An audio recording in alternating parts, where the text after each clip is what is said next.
Hello everyone. तो guys सभी का स्वागत है एक बार फिर से हमारे fast track revision CMA inter group 1 के बिजनेस लॉ और एथिक्स वाले पेपर के अंदर। तो गाइस लास्ट सेशन में हम लोगों ने अपने पार्टनरशिप एक्ट के रिगार्डिंग रिवीजन कर लिया था कुछ टॉपिक्स का। Up to I can use the word rights and duties of partners तक हम पढ़ चुके थे। आज इस एक्ट के बाकी बचे कंसेप्ट को रिवाइज करके इस एक्ट को खत्म कर लेंगे हम लोग, और साथ साथ में इसके क्वेश्चन प्रैक्टिस भी कर लेंगे। तो आइए गाइस बिना वक्त गवाए स्टार्ट करते हैं अपनी पार्ट को, क्योंकि लास्ट क्लास में हमने पूरा चार्ट भी बनाया था। रिमेंबर दैट, ये पूरा चार्ट बिल्टअप किया था और साथ में हमारे पास में हमने इसके बाकी टॉपिक भी रिवाइज किए थे। अब इसी में आगे कंटिन्यू करने वाला हूं। हमारा यहां तक पार्ट हो गया था, तो आइए स्टार्ट करते हैं। हमारा अगला पार्ट बनता है बेटा हमारे पास में यहां से शुरू करने वाले हैं liability of to third party. The liability of the firm to third party यहां शुरू करने वाले क्या क्या करने वाले सुनो ध्यान से। हम पढ़ने वाले बेटा लायबिलिटी थर्ड पार्टी के लिए क्या बनती है फर्म की, नंबर 1। फिर हम करने वाले हमारे पास यहाँ पे ट्रांसफरी के राइट्स क्या बनते हैं। हाँ वही ट्रांसफरी कि अगर कोई पार्टनर मर गया, डेथ हो गई, तो डेथ के बाद में उस ट्रांसफरी को क्या क्या मिलेगा और क्या क्या राइट उसके बनते हैं और किन किन राइट्स के ऊपर उसका अधिकार नहीं बनता, ये भी जानोगे ध्यान से। नंबर 2।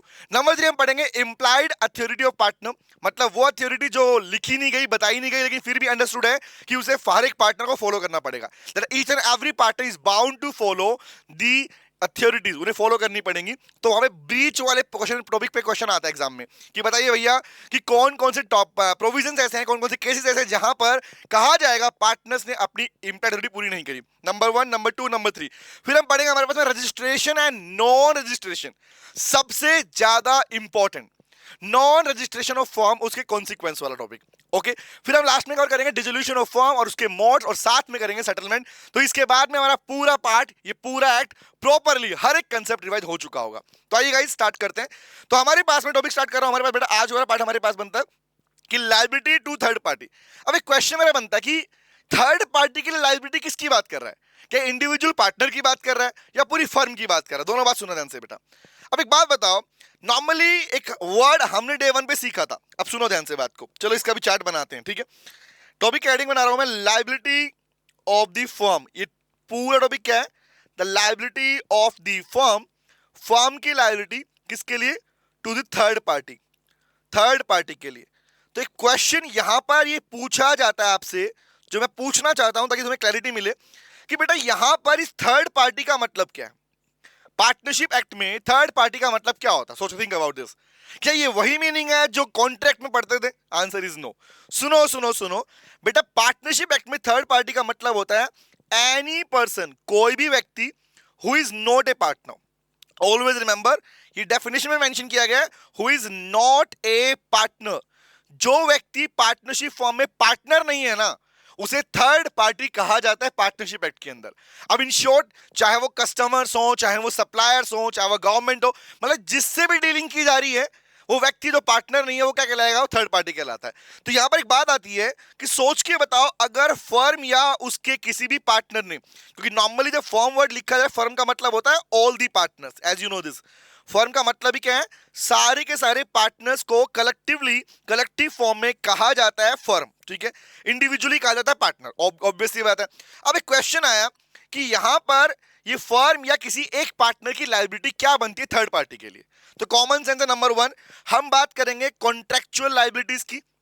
फर्स्ट हम बात करेंगे कॉन्ट्रेक्चुअल लायबिलिटीज की। सर कॉन्ट्रेक्चुअल का मतलब यहां पर क्या है बेटा, कॉन्ट्रेक्चुअल का मतलब है कि आप जानते हो पार्टनरशिप डीड, याद है नॉर्मली एक वर्ड पढ़ते हैं हमारे पास में कि पार्टनर्स के बीच के रिलेशनशिप को, जहां पर उन्होंने डिसाइड किया था कि प्रॉफिट शेयर करेंगे बिजनेस के, उसके म्यूचुअल एजेंसी के रूप में काम करेंगे, याद आया।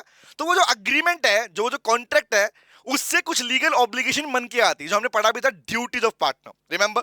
तो कॉन्ट्रैक्चुअल ऑब्लिगेशन में एक पार्ट कॉमन निकल के आता है कि अगर मान लीजिए फर्म या उसके किसी भी पार्टनर ने, सुनना ध्यान से बात बेटा, फर्म या उसके किसी भी पार्टनर ने अगर थर्ड पार्टी से डीलिंग की है, कोई लेन देन किया है, उससे पैसा लिया, लोन लिया एग्जांपल के लिए, या प्रॉपर्टी खरीदी है, बेची है, तो ऐसे सारे केसेस के अंदर जहां पार्टनर्स की इन्वॉल्वमेंट है, तो सोच के बताओ, अगर किसी भी फर्म में कोई एक पार्टनर भी फर्म के लिए, फर्म के नाम को यूज करके, फर्म के नाम पे बिहाफ पे यूज करके, फर्म के बेनिफिट के लिए अगर कोई भी डीलिंग करता है और वहां पर अगर नुकसान हो गया, सुनना, काम किया, अगर मैं पार्टनर हूं मान लो, तो मैंने काम किया फर्म के लिए, बट काम किया फर्म के लिए, बेनिफिट के लिए काम कर रहा हूं, बट अगर वो बेनिफिट लॉस में कन्वर्ट हो गया, तो क्या वो लॉस अकेला मैं बियर करूंगा? Answer is no.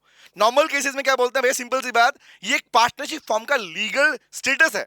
तो पॉइंट क्या बोलता है कि नॉर्मल केसेस में कॉन्ट्रेक्चुअल ऑब्लिगेशन में पार्टनर्स, सारे के सारे पार्टनर्स और इंडिविजुअल पार्टनर, याद रखना, मतलब all the partners I can use the word, और जब मैं ऑल दी पार्टनर बोलता हूं मतलब फर्म बोलता हूं, तो पूरी की पूरी फर्म या कोई पार्टनर इंडिविजुअली भी उसने अगर काम किया, सेवरली और सेपरेटली भी, वो क्या होता है बेटा हमारे पास में लायबल होता है, उसकी लाइबिलिटी बनती है, याद रखना।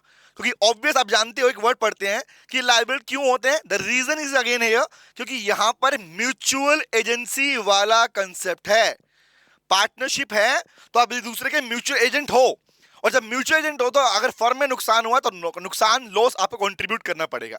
तो ये बेसिक प्रोविजन है जहां बोलते हैं कॉन्ट्रेक्चुअल लायबिलिटी वाला पार्ट, ठीक है। नंबर टू, अब नंबर टू यहां पर आया, मुझे बताओ अगर किसी पार्टनर ने अपना कोई मिसकंडक्ट किया, the word is called, if any partner involve in misconduct मतलब फ्रॉड की, एग्जांपल के लिए the fraud with third party, अगर थर्ड पार्टी के साथ में कोई फ्रॉड करता है, ठीक है, सबने नहीं किया, किसी एक पार्टनर ने किया, किसी एक पार्टनर, एग्जांपल मान लो मैंने किसी से लोन ले लिया फर्म को नाम यूज करके, और वो लोन मैं पर्सनल अपने लिए यूज कर रहा हूं, मतलब इन शॉर्ट नाम यूज किया फर्म का, नाम भी लिया फर्म का कि फर्म में पैसे की रिक्वायरमेंट, कहां से खर्चा पूरा करेंगे, लोन दे दो, तो फर्म के नाम पर लोन मिल गया, लेकिन लोन का पैसा मैं अपने बैंक अकाउंट में डाल देता हूं। अब यहां पर जब वो बंदा बोला भाई पैसे, बोला मेरे पास तो नहीं है पैसे, इन शॉर्ट मेरा मिसकंडक्ट, अगर मान लो मैं कोई ऐसा एक्टिविटी कर रहा हूं जो कि मेरे मिसकंडक्ट के रूप में काउंट हो रहा है, तो क्या यहां पर पूरी फर्म लायबल है क्या? Answer is no. Only that partner जिसने ऐसा किया, ओनली दैट पार्टनर, वही पार्टनर लायबल है जो क्या, हु इन्वॉल्व इन मिसकंडक्ट, याद रखना, वही लायबल है जो कि इस मिसकंडक्ट में इन्वॉल्व था, याद रखना। आप जानते हुए पढ़ा भी था हम लोगों ने, that partner should indemnify, word आता है ना इंडेमनीफाई, मतलब कंपनसेट उसी को करना पड़ेगा। ओके आगे आता हूं, तीसरा वर्ड मुझे बताओ, अगर मान लो कोई पार्टनर, एनी पार्टनर, किसी पार्टनर ने कोई बिजनेस किया, सुनना, किसी पार्टनर ने कोई बिजनेस किया, कब बिजनेस किया? बिजनेस किया जब वो फर्म में था, मतलब while he is in the firm, while he is in the firm, same firm में थे और सेम फर्म के कंपटीशन में कोई बिजनेस कर रहे हो, एक बिजनेस कर रहे हो, कौन सा बिजनेस बोल रहा हूं मैं, कॉम्पिटिंग बिजनेस कर रहे हो, फर्म में रहते हुए फर्म का कॉम्पिटिंग बिजनेस कर रहे हो, तो ऐसे केस में अगर मान लो वहां से जो भी प्रॉफिट आप कमाते हो, बताओ बेटा बताओ उस प्रॉफिट का क्या होगा, सोचो गैस करो। पहला पॉइंट क्लियर, नंबर वन सब लायबल होते हैं, नंबर टू इंडिविजुअल ने मिसकंडक्ट किया तो वो अकेला लायबल है, नंबर थ्री बोलता है किसी पार्टनर ने कोई कॉम्पिटिंग बिजनेस किया जो फर्म कर रही थी, फर्म में रहते हो ना, घर के मेंबर हो और अपने घर के बिजनेस के अगेंस्ट में बिजनेस चला रहे हो, और वहां से तुम्हें कोई प्रॉफिट मिलता है, एग्जांपल के लिए वो बिजनेस हमने कैसे चलाया, वो बिजनेस आपने चलाया फर्म के नाम को यूज करके, अब बताओ मुझे तो प्रॉफिट का क्या होगा? आंसर इज, यहां पर लायबिलिटी क्या बनती है guys, that profit must be return, ये profit as per the law return करना पड़ेगा, रिटर्न टू द फर्म, जिस फर्म के आप पार्टनर होते हो उसी फर्म को आपको रिटर्न करना होता है अगर आपने उस फर्म का नाम यूज करके पैसा लिया था। तो गाइस सिंपल सी बात है, चाहे किसी से डीलिंग किया आप लोगों ने, थर्ड पार्टी डीलिंग भी किया, तो उस केस में भी याद रखना, हो सकता है एग्जांपल मानो सोचो जिस फर्म के पार्टनर थे, आपने एक नया बिजनेस खोला, उसी फर्म के जो क्लाइंट्स थे, कस्टमर्स थे, उन्हीं से प्रॉफिट कमाना शुरू कर दिया, तो वो प्रॉफिट आपका नहीं है, वो प्रॉफिट आपकी उसी फर्म का है जिसका नाम आपने यूज किया। तो गाइस ये एक चार्ट बन जाता है हमारे पास में कि थर्ड पार्टी के लिए क्या कुछ लायबिलिटी बनती है। आओ पढ़ भी लेते, इसको देख भी लेते हैं, कह रहा पढ़ना ध्यान से। नॉर्मल केस में क्या बोला, नंबर वन बोला भैया जॉइंटली और सेवरली सभी थर्ड पार्टी के लायबल होते हैं जितने फर्म के मेंबर होते हैं, क्योंकि सारे के सारे काम अगर आपने अथॉरिटी के अंदर रह के किए, इन शॉर्ट का मतलब जो आपकी एपरेंट अथॉरिटी है, जो आपकी एपरेंट अथॉरिटी मतलब क्या कि आप use the name of the firm, हर एक पार्टनर की अथॉरिटी क्या है, use the name of the firm, firm का नाम यूज करना, या जो भी डीलिंग कर रहे हो उसमें फर्म को बाउंड करना, bound the name of the firm, I can use bound the name of the firm. तो अगर ऐसा करते हो तो सारे के सारे पार्टनर लायबल होते हैं। तो ड्यूटी डिवाइड की नंबर वन क्या बोलते हैं, फर्स्ट पढ़ते हैं हमारे पास में कॉन्ट्रेक्चुअल लायबिलिटी, रिवाइज करा रहा हूं, कॉन्ट्रेक्चुअल लायबिलिटी मतलब क्या है भैया, सिंपल सी बात है, कोई भी काम कर रहे हो तो पूरी एक्ट के घर के किसी भी काम के लिए सारी की सारी फर्म लायबल होती है अपने दूसरे पार्टनर काम के लिए। नंबर टू, या एक्ट का मतलब क्या है, सिंपल सी बात, कोई काम आपने किया, कुछ भूल गए आप, लेकिन आपका पर्पस, आपकी इंटेंशन फ्रॉड करने की नहीं थी, फर्म को बेनिफिट पहुंचाने की थी, तो ऐसे केस में पूरी फर्म लायबल होती है, that is called contractual liability. Number two आता है लायबिलिटी फॉर टोर्ट और wrongful act. Normally guys tort का मतलब होता है, लिख लो, टोर्ट का मतलब होता है harmful action, the word is called harmful action punishable. Sir हर जगह मतलब यही रहेगा? Yes, punishable under the law. ऐसे एक्शन जिनके लिए पनिशमेंट है। मुझे बताओ, क्या फ्रॉड के लिए पनिशमेंट नहीं है क्या? है सर। सेक्शन 447 और 447 डिफाइन करता है पनिशमेंट फॉर फ्रॉड। फ्रॉड का मीनिंग की बात नहीं करो, मीनिंग डिफाइन किया सेक्शन नंबर 17 के अंदर। Section number 17 of the Indian contract act में फ्रॉड डिफाइन किया गया। But section 447 talks about the punishment for fraud, जहां पर 10 साल तक की जेल आपको है और 3 गुना तक का फाइन लग सकता है आपके ऊपर। तो क्वेश्चन ये आया कि अगर ऐसे कोई भी एक्टिविटी में कोई पार्टनर इन्वॉल्व मिलता है, तो दो केसेस आते हैं गाइस, समझना यहां पे दो बातें आती हैं।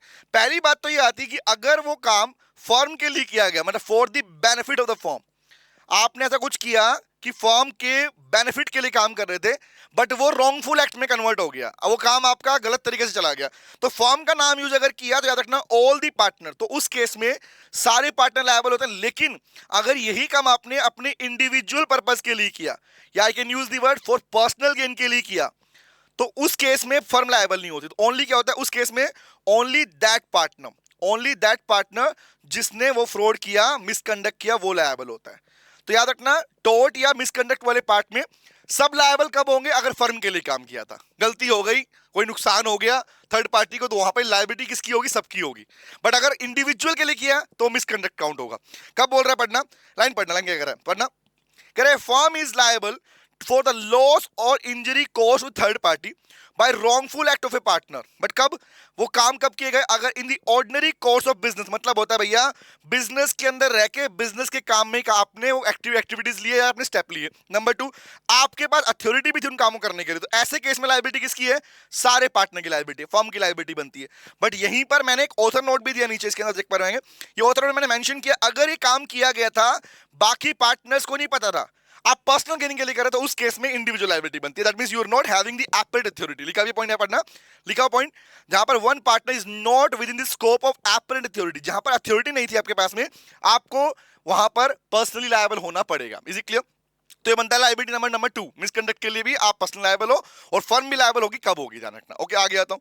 Third one is called liability for misappropriation of by a partner. What is the meaning of misappropriation? Example के लिए मान लो आपने जो कॉन्ट्रैक्ट किया, मान लो आपने कोई लोन लिया, तो loan from A third party, example loan from A third party, सुनना ध्यान से बात को, थर्ड पार्टी से कोई लोन लिया, या फिर आपने थर्ड पार्टी से कोई परचेज किया, आपने असेट खरीद ली, कोई मशीन ले ली, एग्जांपल फर्नीचर ले लिया, तो असेट मतलब प्रॉपर्टी खरीद रहे हो या लोन ले रहे हो।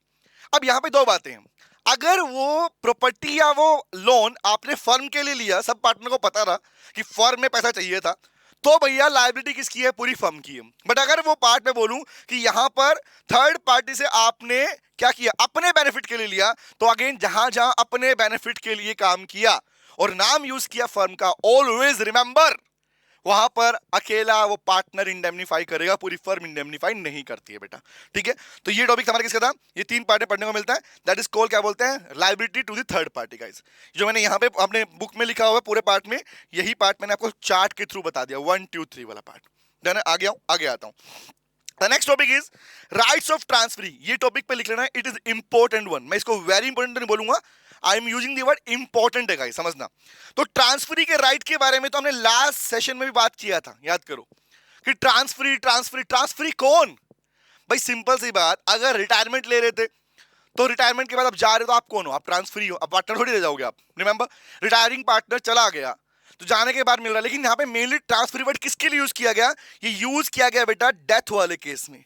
अगर किस डेथ ऑफ ए पार्टनर, अगर किसी पार्टनर की डेथ हो जाती है, तो उसकी डेथ होने के बाद जिसके नाम पर बेनिफिट ट्रांसफर किए जाएंगे उसे ट्रांसफरी कहा जाता है। और यहां पर प्लीज समझना, छोटी सी बात आएगी guys. Point number 1, provision number, ये कहता है ट्रांसफरी के पास क्या अधिकार है? हमने बात की थी भैया कि ट्रांसफरी के पास अधिकार है कि वो अपने जो डिजीज पार्टनर था, जो मर गया, उसके हिस्से का प्रॉफिट शेयर ले पाएगा। हाँ, ले पाएगा, नंबर 1। नंबर 2, जब फर्म अगर डिसॉल्व हो रही है तो उस टाइम पर जितनी उसकी एसेट संपत्ति बनती है, उस संपत्ति के ऊपर भी जो शेयर बनता था उस पार्टनर का, वो भी लेने का अधिकार रखता है।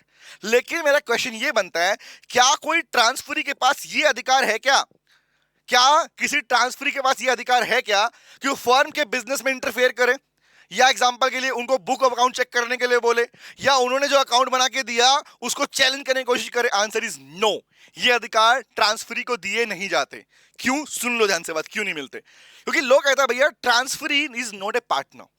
ट्रांसफरी एक बेनिफिशियरी है, वो कोई पार्टनर नहीं है। वो पार्टनर के बिहाफ पर बेनिफिट लेने के लिए आया है, तो हम उसे पार्टनर ट्रीट नहीं करते। जब पार्टनर ट्रीट नहीं करते तो उसको जो बाकी बेनिफिट जो पार्टनर को मिलते हैं वो राइट उसे नहीं दिए जाएंगे, वो राइट उसे नहीं दिए जाएंगे। तो आओ इसको देखो, ये पूरा रीडिंग भी कर सकते हो, बट इसी पूरे पार्ट को मैंने एक चार्ट के थ्रू बता रखा है ताकि चार्ट रीडिंग कर सकते हैं। तो fast track point of view, revision point of view से आप अगर ये चार्ट भी पढ़ लेंगे तो इसमें सब कुछ वही लिखा है जो ऊपर पढ़ाया है मैंने। ठीक है, अब पढ़ते हैं part number 1, during the continuance of partnership. जब पार्टनरशिप चल रही होती है, मतलब एग्जांपल के लिए ट्रांसफरी का मतलब समझ रहे हो? ट्रांसफरी का मतलब वही है भैया, कोई मर गया, death of A partner, death of A partner मर चुका है, तो पार्टनर के मरने के बाद ट्रांसफरी के क्या राइट्स हैं? अब लेट्स सपोज पार्टनर मर गया बट फर्म ने वही बिजनेस कंटिन्यू किया। याद करो, सीखा था, पढ़ा हम लोग सेक्शन नंबर 35 के अंदर कि डेथ होने के केस में फर्म मतलब बाकी पार्टनर चाहे तो सेम बिजनेस को कंटिन्यू कर सकते हैं। ये पढ़ा था, राइट है। अब एग्जांपल वही पॉइंट बोल रहा हूं कि अगर सेम बिजनेस को डेथ, एक पार्टनर की डेथ के बाद भी कंटिन्यू किया गया तो वहां पर ट्रांसफरी के क्या राइट बनते हैं? तो right number 1, to receive the share in profit of the transferring partner. Number 1 right क्या है कि डिजीज पार्टनर का जो डिजीज पार्टनर का प्रॉफिट शेयरिंग बनता है वो लेने का अधिकार है। Number 2, bound to accept the account of the profit agreed by the partner. मतलब याद रखना, बाउंड वर्ड लिखा है, बाउंड वर्ड का मतलब ये है कि भैया you can not challenge, I can use the transferee, लिखता हूं the transferee can not challenge, ये ट्रांसफरी कैन नॉट चैलेंज, वो चैलेंज नहीं कर सकता, challenge the books of accounts, books of accounts को चैलेंज नहीं कर सकते। जो अग्री कर दिया बाकी पार्टनर्स ने वही पैसा आपको मिलेगा, उसको आप चैलेंज नहीं कर सकते, ध्यान रखना। नंबर 1। नंबर 2, और भी क्या पढ़ा था? और पढ़ा था भैया सिंपल सी बात, बुक ऑफ अकाउंट को चेक नहीं कर सकते, इंस्पेक्शन का राइट नहीं है, that is no right to check the book of account, check the books of accounts, ये चेक करने का राइट नहीं है, ना ही इंस्पेक्शन का अधिकार है, ना चैलेंज करने का अधिकार है। तो पॉइंट है, अगर पार्टनरशिप चल रही है तो अपना प्रॉफिट पकड़ भाई, कैपिटल पे इंटरेस्ट बनता है वो पकड़ भाई और निकल, सिंपल सी बात है। लेकिन लेकिन लेकिन सोचो, पार्टनर मर गया, ट्रांसफरी बैठा है, लेकिन जो फर्म थी, अगर पार्टनर डिसाइड किया फर्म को भैया बंद करो, डिसॉल्व कर लेते हैं, एग्जांपल के लिए बाद में फर्म डिसॉल्व हो गई और अभी तक ट्रांसफरी का हिस्सा उसे नहीं मिला था, तो क्या यहां पर सिर्फ प्रॉफिट शेयरिंग मिलेगा? Answer is no. यहां प्रॉफिट शेयरिंग तो नहीं मिलेगा। प्रॉफिट शेयरिंग के साथ क्या मिलेगा? सुनना ध्यान से बात को, ऐसे केस में शेयर इन असेट भी मिलता है। मतलब जो पार्टनर मर गया उसके हिस्से का जो कैपिटल उसने लगाया था और जो असेट खरीदी गई थी फर्म की असेट्स के अंदर, उसका असेट्स में भी हिस्सा बनता है। नंबर 1। नंबर 2, इस पर्पस के लिए जिस दिन तक आपके पास डिसोल्यूशन हुआ है, तो डिसोल्यूशन की डेट से ही आप हिसाब बनाओगे, होता ना भैया settlement of account, I can use the word dissolution के टाइम पर जब अकाउंट सेटल किए जाएंगे, तो अगर फर्म के अंदर प्रॉफिट बचा हुआ है, बेनिफिट बचे हुए हैं, तो आप पढ़ते हैं कि सेटलमेंट के टाइम पर अगर फर्म प्रॉफिट के अंदर है तो लास्ट में पहले प्रॉफिट बच गया, पहले लोन पे कर दिया आउटसाइडर का, फिर पार्टनर का लोन चुका दिया, फिर भी बच गया, तो वो हिस्सा बांटा जाता है पार्टनर्स में। बट थिंक अबाउट, पार्टनर को तो मिलेगा, बट वो व्यक्ति जो मर गया, जो पार्टनर डेथ हो चुका है, उसके ट्रांसफरी को भी ये अधिकार है कि वो उसके शेयर इन प्रॉफिट को ले सकता है डिसोल्यूशन के बाद भी। Is it clear guys? तो पार्ट है, अगर फर्म चल रही है तो क्या, नहीं चल रही है तो क्या, ये दो ही पार्ट है, यही दो पार्ट मैंने यहाँ पे ऊपर पैराग्राफ पॉइंट में दिए हैं, ये सारी बातें वही लिखी हैं बेटा। Is it clear? ठीक है, तो ये बन गया हमारा पार्ट नंबर 2। तो हमारे दो पार्ट हमारे रिवाइज हो चुके हैं। अब मैं आता हूं नेक्स्ट पार्ट के ऊपर। Next part is implied authority of partner. सुनो ध्यान से बात को, समझाऊं? आ जाओ बताता हूं। Implied authority of partner, sir क्या ये ड्यूटी से अलग है ये भी ड्यूटी। सुनना क्या बोल रहा हूं, I am using the word implied authorities का मतलब है इंप्लाइड ड्यूटी। अब बात समझना, एक ड्यूटी तो ऐसी जो बता दी गई कि भैया सिंपल सी बात, इनके लिए बाउंड हो, हमने पढ़ा rights and duties of partner. तो ड्यूटी में क्या था कि वो ड्यूटी जिनके लिए आप ऑब्लाइज्ड हो, आप ऑब्लिगेशन के अंदर हो कि आपको पूरी करनी ही पड़ेंगी। बट इंप्लाइड का मतलब है अगर नहीं भी बोली गई, एग्जांपल के लिए पार्टनरशिप अग्रीमेंट के अंदर अगर इन्हें नहीं भी लिखा गया तो भी अंडरस्टूड है कि आपको बीइंग ए पार्टनर उन्हें फॉलो करना पड़ेगा। पड़ेगा भैया, पड़ेगा। आओ बात करते हैं, तो क्या पढ़ना है इसके अंदर। टॉपिक नंबर 3 पे आता हूं, ठीक है, दो पार्ट हमारे हो गए। नेक्स्ट इज कॉल, चार्ट बनाएंगे इसका रिवाइज के पॉइंट से, इंप्लाइड अथॉरिटी। इंप्लाइड अथॉरिटी बात कर ली जाए भैया, चलो सुनो सुनो सुनो, हर एक पार्टनर की एक इम्प्लाइड अथॉरिटी होती है। सुनना, इम्प्लाइड वर्ड लिखने का मतलब क्या हुआ और ड्यूटी का मतलब क्या हुआ, ये डिफरेंस भी समझ लो ताकि तुम्हें क्लैरिटी रहे टॉपिक्स के अंदर। जब ड्यूटीज ऑफ पार्टनर कहा जाता है, ड्यूटी का मतलब होता है एक्सप्रेस ड्यूटीज, बोलकर या लिखकर एक्ट में बता दी गई कि ये आपको फॉलो करना है। बट ऐसी कुछ ड्यूटीज जिसके लिए बोला नहीं गया बट फिर भी अंडरस्टूड है, प्रिज्यूम्ड है बाय लॉ की होनी चाहिए। मतलब क्या है? तो नंबर वन, सुनना ध्यान से बात को। पहली बात आती है कि भैया इम्प्लाइड अथॉरिटी होती क्या है। सुनो ध्यान से गाइस, इम्प्लाइड अथॉरिटी में दो बातें याद रखना। पहली बात क्या होती है, that every partner is having an implied authority. ये लाइन का मीनिंग है, लिखोगे ऐसे, that every partner has an implied authority. क्या? पहला है to carry on the business. First is called to carry on the business, to carry on the business of the firm. Firm के business को चलाओ firm to its greatest common advantage, to its greatest common advantage, greatest common advantage. मतलब क्या हुआ? मतलब भैया तुम्हारे contribution से एक फर्म को जितना बेनिफिट मिल सकता था उतना फेथफुल होके तुम्हें उस फर्म के बिजनेस को चलाना है। इन शॉर्ट, फर्म को मैक्सिमम प्रॉफिट गेन हो सके, उसी को बोलते हैं ग्रेटेस्ट कॉमन एडवांटेज। एक फर्म को पार्टनर्स के होने से, पूरी फर्म फर्म मतलब बाकी पार्टनर्स को, इन शॉर्ट सबको जो मैक्सिमम बेनिफिट हो सके उस तरीके से बिजनेस को कैरी ऑन मतलब चलाया जाए। कैरी ऑन मतलब कैरी ऑन है ना, चलाया जाए। ये फर्स्ट ड्यूटी बनती है और ये अंडरस्टूड है भाई, अगर नहीं भी लिखा तो भी कॉमन है। अब एग्जांपल ये थोड़ी बोलोगे अरे नहीं पार्टनरशिप अग्रीमेंट में लिखा ही नहीं था बिजनेस ढंग से चलाना है, कॉमन चीज है। अगर बिजनेस है, सारे साथ में आए हो, प्रॉफिट शेयरिंग करोगे, म्यूचुअल एजेंट हो, तो ये ड्यूटी तुम्हारी है कि तुम्हें फर्म को बेनिफिट के लिए सोचना है। ये नहीं कि अपना पर्सनल प्रॉफिट सोच रहे हो, ये नहीं करना। तो फर्स्ट बनता है कि ग्रेटेस्ट कॉमन एडवांटेज के लिए प्लान करो, स्टार्ट करोगे। Number two is most important guys, that is called use the name of the firm. सबसे बड़ा ये, use the name of the firm. Firm के नेम को यूज करोगे। अब वो फर्म का नाम आप चाहे एक्सप्रेस फॉर्म में यूज करो, एक्सप्रेसली यूज करो, या आप इंप्लाइड फॉर्म में यूज करो, बट आपके किए गए कोई भी काम, कौन सा भैया, in the conduct, I can use the word in the conduct of the business, in the conduct of the business. सुनो सुनो सुनो, फर्म के बिजनेस के अंदर पार्टनर जो भी सारा काम कर रहे हैं भैया तुम्हारी ड्यूटी है। किसी ने अगर तुम्हें नहीं भी कहा, एग्जांपल मुझे बताओ, किसी पार्टनरशिप एग्रीमेंट में नहीं लिखा हुआ था कि आप जब भी कोई फर्नीचर खरीद के लेके आओगे, गाड़ी खरीद के लेके आओगे, लैंड खरीदोगे तो फर्म का नाम के लिए यूज करोगे, ऐसी बात नहीं लिखी हुई थी। तो क्या ये अंडरस्टूड नहीं है क्या कि अगर फर्म के लिए कोई भी काम किया जा रहा है, फर्म के लिए कोई भी काम किया जा रहा है, तो ये दोनों चीजें, ये दोनों ड्यूटी आपको पूरी करनी ही होंगी। बोलो हाँ है ना, करनी होंगी सर। अगर सुनो सिंपल सी बात, तो इसी को बोलते हैं, इन दोनों को ही बोलते हैं बेटा इंप्लाइड अथॉरिटी ऑफ पार्टनर। तो वर्ड भी आता है that every partner is bound to perform this two obligation whether they are not express. चाहे लिखी हो ना लिखी हो, आपको इन्हें फॉलो करना पड़ेगा। ये बन गया मीनिंग ऑफ इंप्लाइड अथॉरिटी। पहला बात, अगर आपने सिर्फ ये पढ़ा था, आपसे दोनों याद रखना बेटा इसके अंदर, ठीक है। अब आया बात, मुझे बताओ, लेट्स सपोज मैं कहता हूं कि अगर किसी पार्टनर ने, सुनना क्या बोल रहा हूं, अगर किसी पार्टनर ने इन दोनों में से किसी भी पार्ट को फॉलो नहीं किया, बताओ अब फॉलो ना करने का मतलब क्या है कि आप कोई बिल्डिंग खरीद रहे हो, बैंक अकाउंट खुलवा रहे हो, कोई लोन चल रहा था, कोई केस चल रहा था, एग्जांपल फर्म ने किसी और पे डाल रखा था, ये पढ़ोगे भी आप इस बारे में। तो अगर वहां पर आपने फर्म का नाम यूज नहीं किया, तो फर्म का मतलब बाकी पार्टनर्स को बताए बिना आप ऐसा कोई डिसीजन लेते हो जिससे फर्म को नुकसान होता है और वो डेलिबरेटली जानबूझ कर ले रहे हो आप, सिंपल सी बात है। तो क्वेश्चन इज, उसे क्या बोलेंगे बेटा, उसे बोलेंगे ब्रीच ऑफ इंप्लाइड अथॉरिटी। अगर आप इसका बोलेंगे, इसको बोलेंगे breach of implied authority. In short, अगर आप ऐसा कोई भी काम करते हो जहां पर आपकी इंप्लाइड अथॉरिटी टूट रही है, उसे ब्रीच ऑफ इंप्लाइड अथॉरिटी कहा जाता है। या इसी टॉपिक को हम बुक में पढ़ते हैं एक्सेप्शंस के नाम से, the exceptions of implied authority.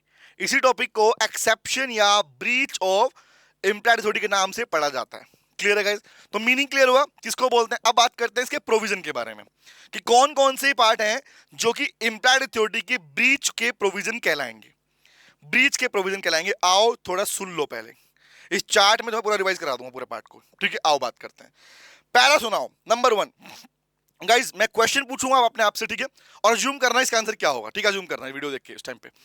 Guys tell me please, सुनो ध्यान से बात को।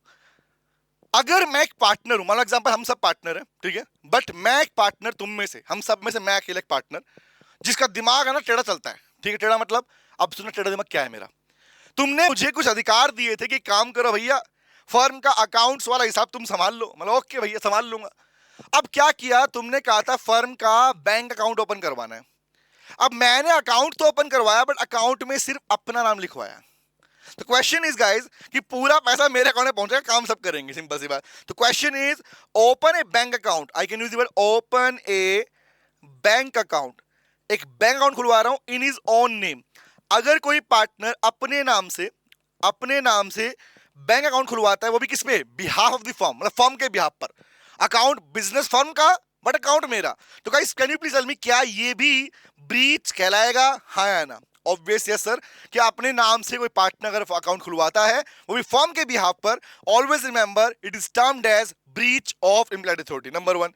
नंबर 2 बताओ, अक्सर सुनते हो कि घर में जब झगड़े होते हैं तो क्या घर में अगर एग्जाम्पल मान लो घर में थोड़ा बहुत झगड़ा हो गया तो क्या सीधा तुम कोर्ट पहुंच जाओगे कि जब बताओ आज तो घर में झगड़ा, उन्होंने उनको डांट लगा दिया, कोर्ट केस में डाल दिया, ऐसा? Answer is no. तो फर्स्ट, एक परिवार की हैबिट क्या होती है, परिवार का रूल क्या बोलता है? एक परिवार का रूल कहता है भैया कि पहले झगड़ों को परिवार में ही सोल्व कर लिया जाए, सोल्व नहीं होंगे तो कोर्ट में जाओ, यही होता है। बट पार्टनरशिप में तो वही है कि पहले पार्टनर्स आपस के झगड़े सोल्व कर लें, नहीं कर पाएंगे तो पार्टनरशिप डीड को ओपन कर लो, डीड में भी नहीं हो सोल्यूशन तो कोर्ट जाओगे। बट क्वेश्चन इज, अगर किसी एक पार्टनर ने झगड़ों को सोल्व होने से पहले, पार्टनर सॉल्यूशन नहीं हुआ, सीधा कोर्ट पहुंच गए, इस शॉर्ट, क्योंकि याद रखना कोर्ट के पास झगड़े लेके गए ना तो कोर्ट मैक्सिमम सिनेरियोज में आपकी फर्म को डिसॉल्व करवा देगा।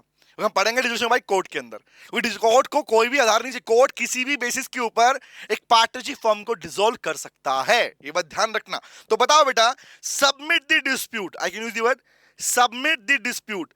अगर फर्म में हुए झगड़े, submit the dispute of the firm, अगर फर्म के झगड़ों को अगर आप सीधा कोर्ट ले जाओ, कोर्ट मतलब टू द आर्बिट्रेशन, याद रखना टू द आर्बिट्रेशन। आर्बिट्रेशन क्या होता है बेटा? Arbitration is that court of law which deals with the dispute of the partnership firm. तो अगर मान लो मुझे आर्बिट्रेशन डिपार्टमेंट, जो कि एक म्यूचुअल डिपार्टमेंट होता है, अगर आप कोर्ट ऑफ लॉ, कोर्ट में सीधा झगड़े ले जाओ बिना सॉल्यूशन के, घर में बात भी नहीं हुई तुम्हारा, तुम्हें हिंट लगा आज मेरी इसकी बननी है, कोर्ट पहुंच गए। क्वेश्चन इज गाइस, क्या वहां पर कहा जाएगा कि आपने अपनी जो इम्प्लाइड अथॉरिटी थी वो पूरी करी, कि बिजनेस को उसके बेनिफिट तक लेके जा रहे हो? नहीं, तो आप तो बंद करवाने की बात कर तरीके से, तो ये भी क्या होगा, it is a part of breach of implied authority. तीसरे पे आता हूं, थर्ड वन इज, अब सोचो कि तुम्हारी पार्टनरशिप फर्म का बिजनेस था, हर एक पार्ट सुनना सेपरेटली, सुनना ध्यान से बात को, ठीक है, रिवाइज करवा रहा हूं। तीसरा पार्ट बनता है कि तुम्हारी पार्टनरशिप फर्म, मतलब तुम्हारी फर्म किसी पर्सन से, किसी व्यक्ति से, किसी थर्ड पार्टी से कुछ पैसा मांगती थी और तुमने उस पर केस फाइल किया हुआ था।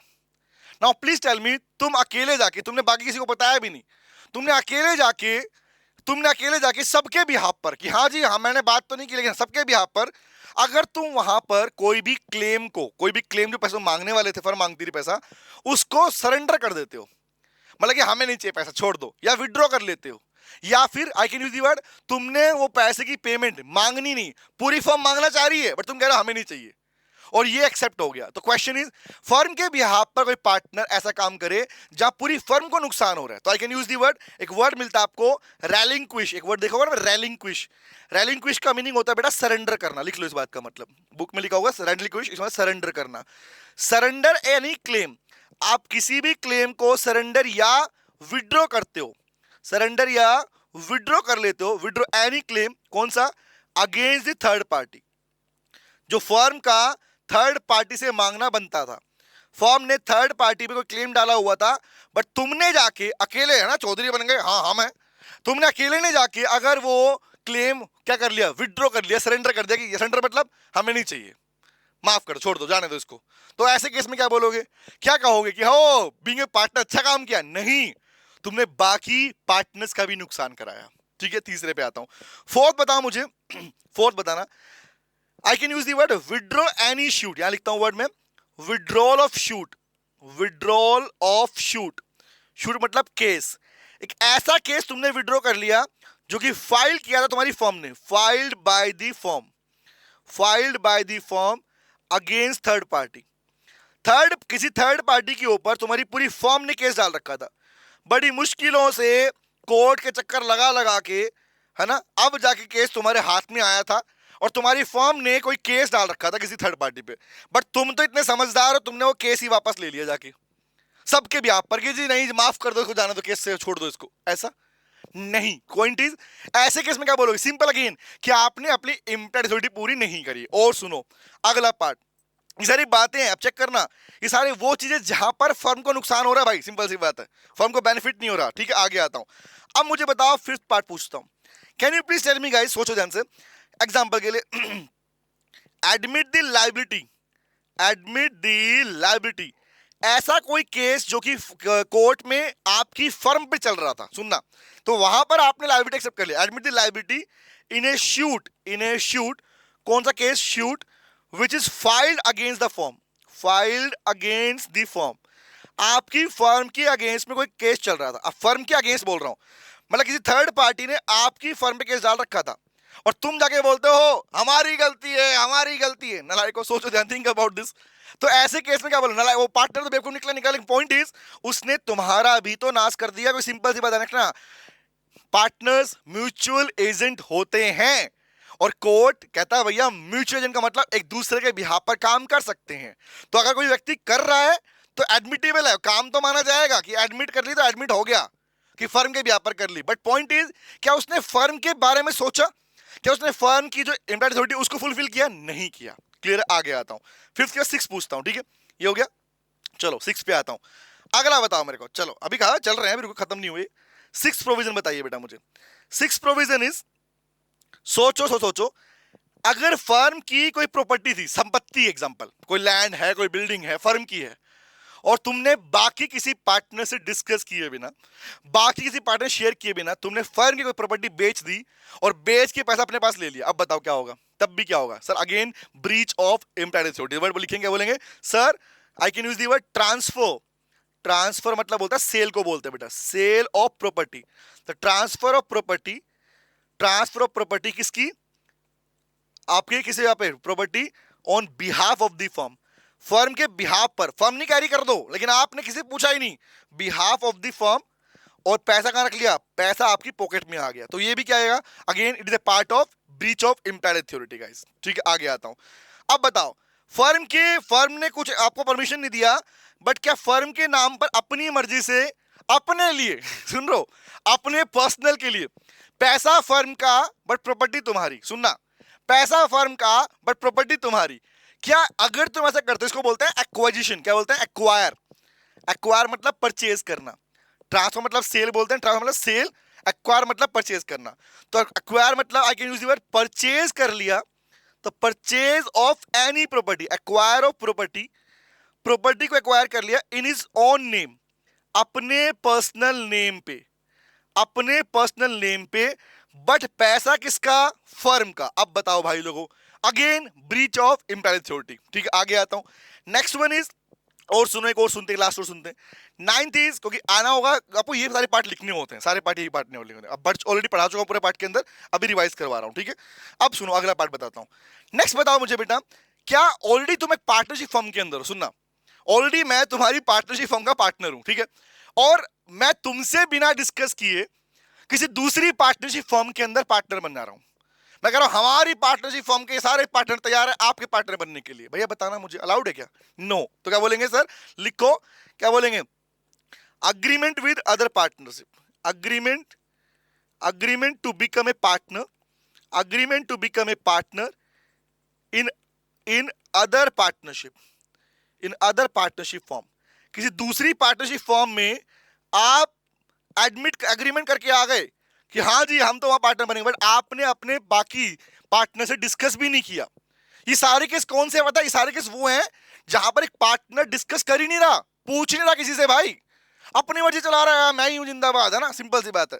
तो this is the point guys, ये सारे प्रोविजन कौन से है, ब्रीच ऑफ इम्प्लाइड अथॉरिटी, और ये मीनिंग था मीनिंग ऑफ इम्प्लाइड अथॉरिटी, इसमें इतना ही करना है, इस तरह कुछ भी करने की रिक्वायरमेंट आपको इसमें नहीं है बेटा।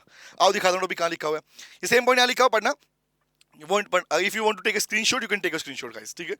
ये पार्ट पूरा हमारा है, ये मीनिंग था इसका, ठीक है। इससे पहले हमने ये वाला पार्ट भी कर लिया, अब आगे आता हूँ। डन डन डन, ठीक है, आगे आता हूँ। चलो, वर्ड आया पढ़ना, आओ दिखाता हूँ क्या टॉपिक है हमारे पास में। पहला वर्ड वही सेम जो डिट्टो बोला चार्ट में, वही यहाँ पे पढ़ा है।